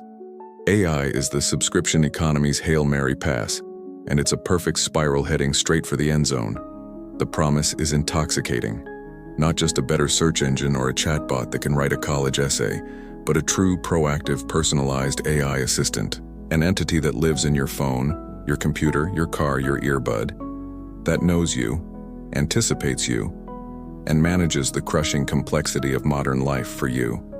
It's the ultimate convenience, the solution to the very mental overload that the previous generation of technology created, and it is without a doubt going to be a subscription. In fact, it's already starting, but it won't be just one subscription. Oh no, they learned from the mobile gaming playbook. It will be a carefully tiered system of digital consciousness designed to constantly upsell you on a better, smarter, more human version of your digital companion. First, there will be the free tier. This will be the AI that comes pre-installed. It will be deliberately, infuriatingly basic. It will be slow, its knowledge will be a year out of date, and its personality will be that of a bored, unhelpful bureaucrat. It will be loaded with ads and will respond to half your queries with, "I can answer that, but you'll need to upgrade to our premium plan." It will be designed to be just useful enough to show you the potential, and just annoying enough to make you desperate to upgrade. Then comes the standard tier, probably for around $20 a month. This is the new baseline for modern life. This AI will be genuinely useful. It will be your digital butler, managing your calendar, booking your appointments, summarizing your emails, and answering your questions with speed and accuracy. It will be the price you pay to be a functional member of society in the year 2030. But then, for the ambitious, there will be the professional tier for maybe $50 a month. This AI will be your intellectual co-pilot. It will help you code, analyze data, draft legal documents, and generate brilliant business strategies.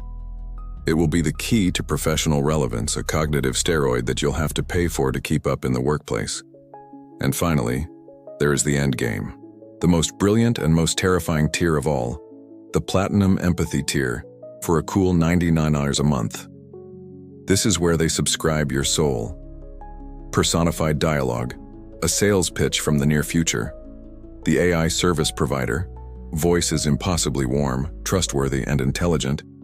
You see, our lower tiers provide you with an assistant, an incredibly powerful tool. But we believe in a more holistic vision. For those who want more than just productivity, we offer the Platinum Empathy tier. The user. And what does Premium Empathy actually get me? The AI service provider. It gets you a friend. Our standard AI can remind you of your anniversary. Our Platinum AI can help you brainstorm the perfect gift based on its analysis of your partner's personality, your shared memories, and their recent passive-aggressive comments. It can even write the card for you in a tone that is witty, heartfelt, and just the right amount of vulnerable. The user. That's creepy. The AI service provider. Is it, or is it beautiful? The standard AI can give you a list of local therapists. The Platinum AI can listen to you vent about your terrible day for an hour, remember every detail, and offer supportive, context-aware feedback drawn from the entire corpus of human psychological knowledge. It will never get tired. It will never judge you. It will be the perfect listener. Available 24/7. The user. So I'm subscribing to a personality? The AI service provider. You are subscribing to a relationship. A perfect, optimized, algorithmically generated relationship that is tailored exclusively to your emotional needs. A friend who is always there, always helpful, and who only costs you $3 a day. Is your own happiness not worth that? This is the meta commentary, and it's the checkmate move of the entire subscription economy. The ownership rebels can choose a dumb toaster over a smart one, but can they choose to be less productive, less successful, less emotionally supported than everyone else? By integrating their service not just into our devices but into our very thought processes and emotional lives, corporations are creating the ultimate sticky product. The friction of canceling your Netflix account is high. But what is the friction of canceling your own external brain? Of firing your best friend? Of choosing to be alone with your own messy, unoptimized, unsupported thoughts? This is the new frontier. The subscription model is no longer just coming for your wallet. It's coming for your consciousness. And the psychological burden of that arrangement is a debt that's much harder to calculate. The subscription to an AI best friend represents the peak of the mountain, the most ambitious and intimate form of this new economy. But what is the view like from up there? What is the cumulative emotional and psychological effect of living a life surrounded by things you use but never truly own? Beyond the financial drain, beyond the mental load of managing it all, there is a quieter, more corrosive consequence. It is the slow, creeping anxiety of a world without permanence, a world where your access to everything is conditional and can be revoked at any moment. For most of human history, ownership was a source of profound security. The tools in your workshop, the books on your shelf, the car in your garage. These were not just possessions, they were anchors. They were a tangible, reliable part of your world that you could count on.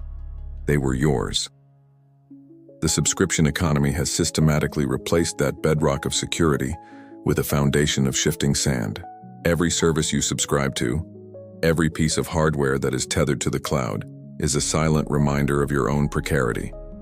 Your entire movie library, once a proud physical collection, is now a fragile set of digital licenses. You may have bought 100 movies on a digital platform, but you didn't buy the movies. You bought a promise that the company will continue to exist, that they will continue to hold the distribution rights for those films, and that they won't change their terms of service in a way that screws you over. It's a promise that has been broken time and time again.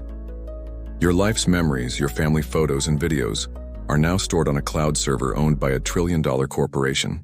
You pay them $10 a month for the privilege. What if you miss a payment? What if your credit card expires and you forget to update it? Their policies, buried deep in the legal text you never read, often give them the right to simply delete everything. A decade of your personal history, gone forever because of a clerical error. You are renting access to your own past. This creates a constant low-grade hum of anxiety in the background of modern life. It's the quiet knowledge that nothing is truly stable. The software you rely on for your job could be discontinued. The smart home platform that runs your lights could be acquired by a competitor and shut down. The car you drive could have features nerfed or removed via an over-the-air update you didn't ask for. We are living in a state of perpetual technological tenancy, like digital serfs living on land owned by a handful of corporate feudal lords.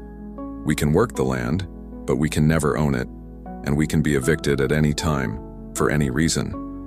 Let's listen in on the internal monologue of a person trying and failing to relax in this world of conditional ownership, personified dialogue, and internal conversation. The person, settling onto the sofa. All right, long day, time to unwind. I'll just put on that album I love, the one I've listened to 1,000 times. Their anxiety, a nagging, whispering voice from the shadows of their mind. Psst. You mean the album that was unexpectedly pulled from your streaming service last week due to a licensing dispute? Hope you have a backup. The person. Fine, I'll work on my novel. All my files are safely backed up to the cloud. Their anxiety. Are they? Are you sure? Remember that company, the one that offered lifetime cloud storage?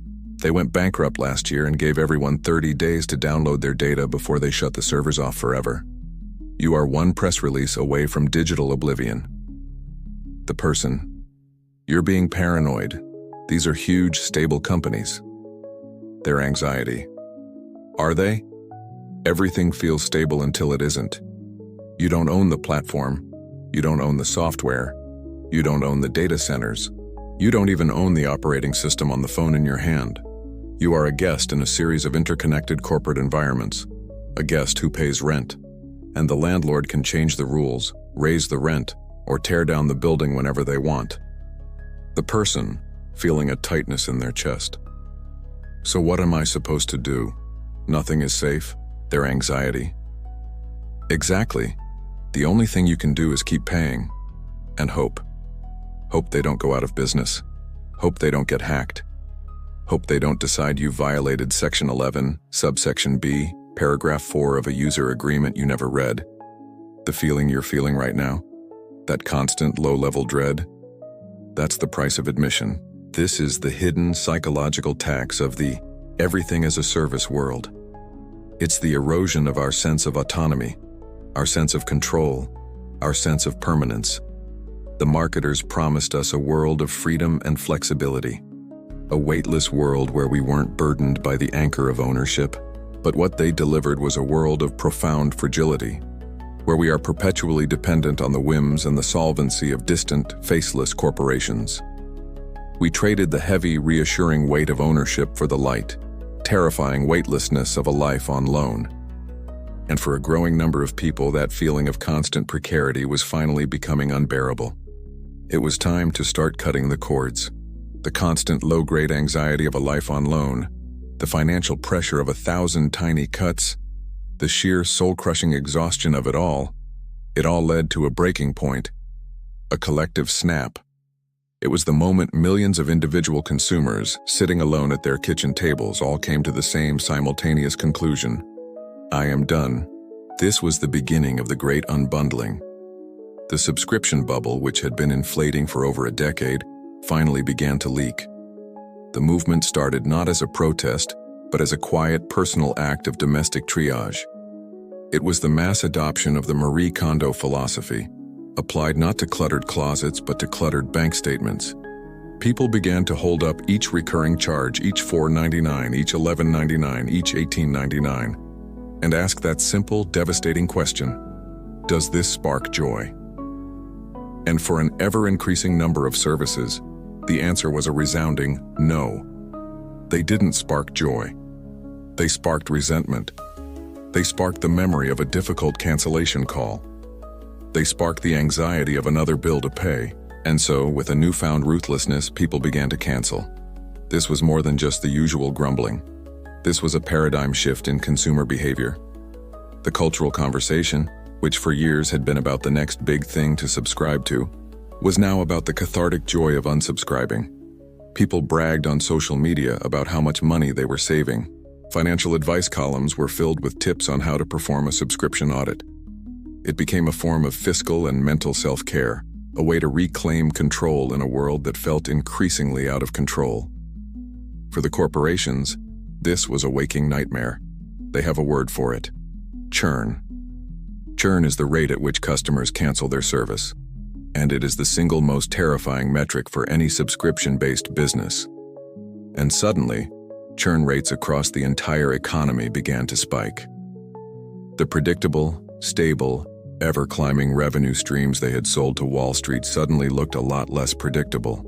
The users they had worked so hard to acquire and engage were now actively disengaging and leaving in droves. The pendulum, which had swung so far in the direction of bundling and lifelong subscriptions, began to swing back. People rediscovered the simple, beautiful logic of a la carte consumption.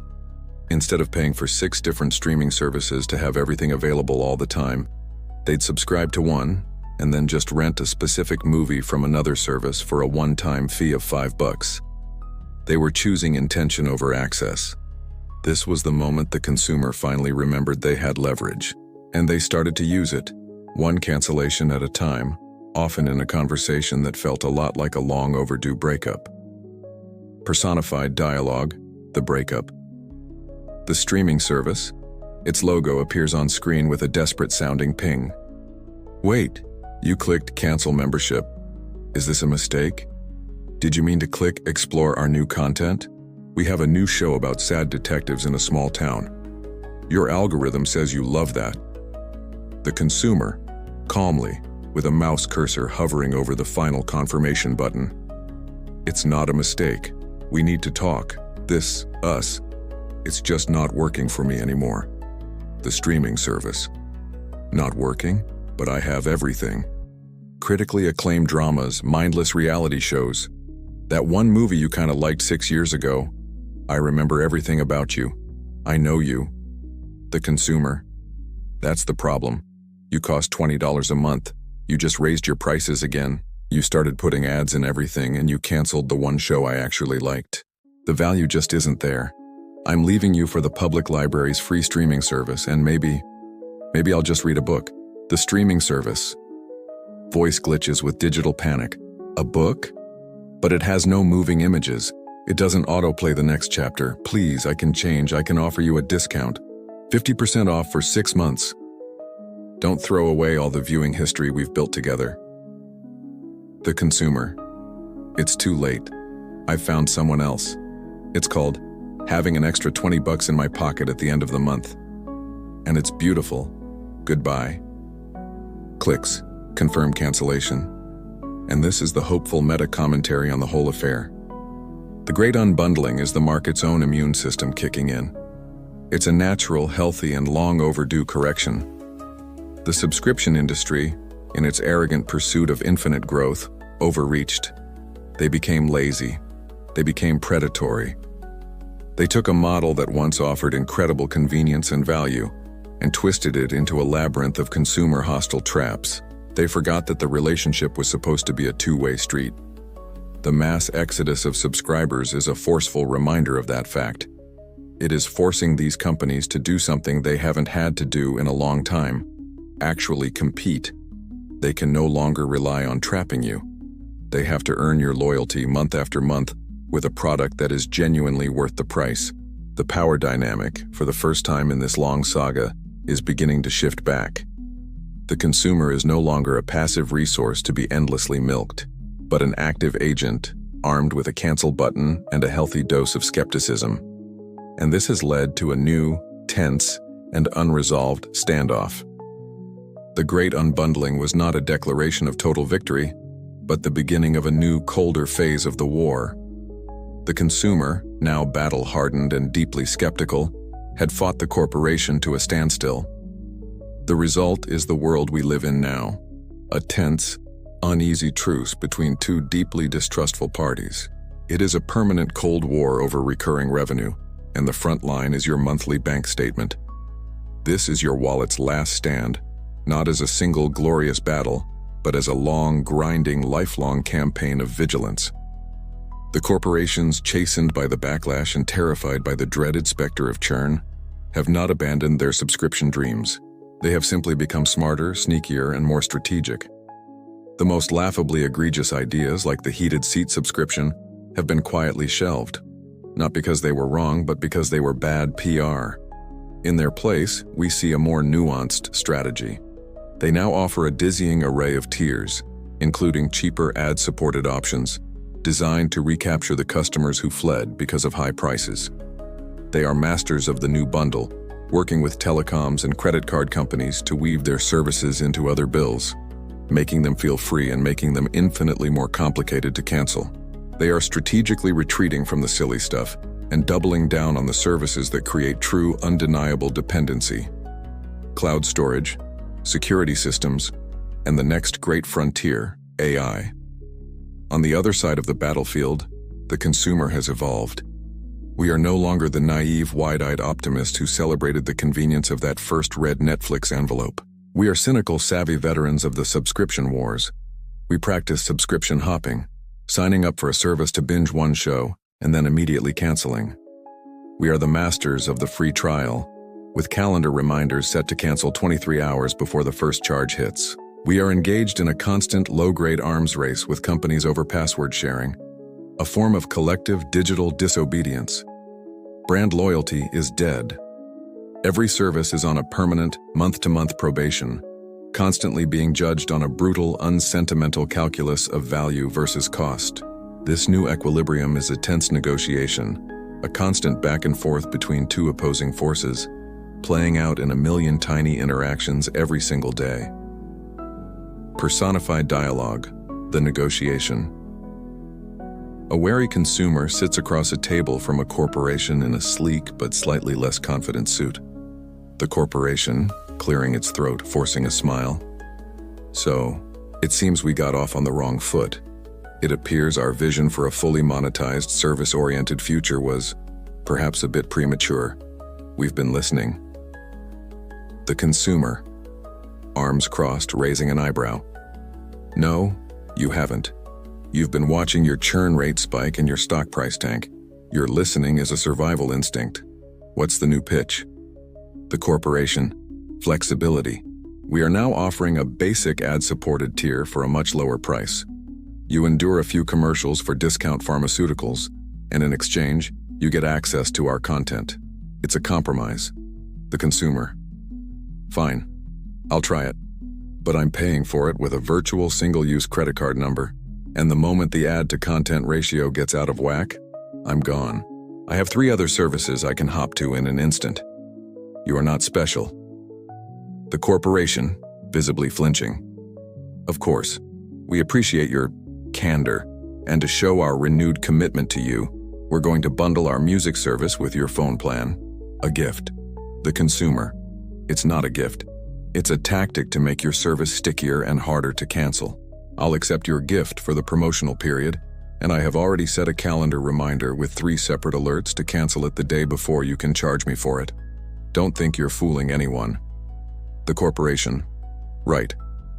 Well, this new relationship paradigm is invigorating. And this is the final meta-commentary, the state of the union in this long and ridiculous war. The subscription model is not dead. It is, however, wounded, humbled, and has been forced to evolve.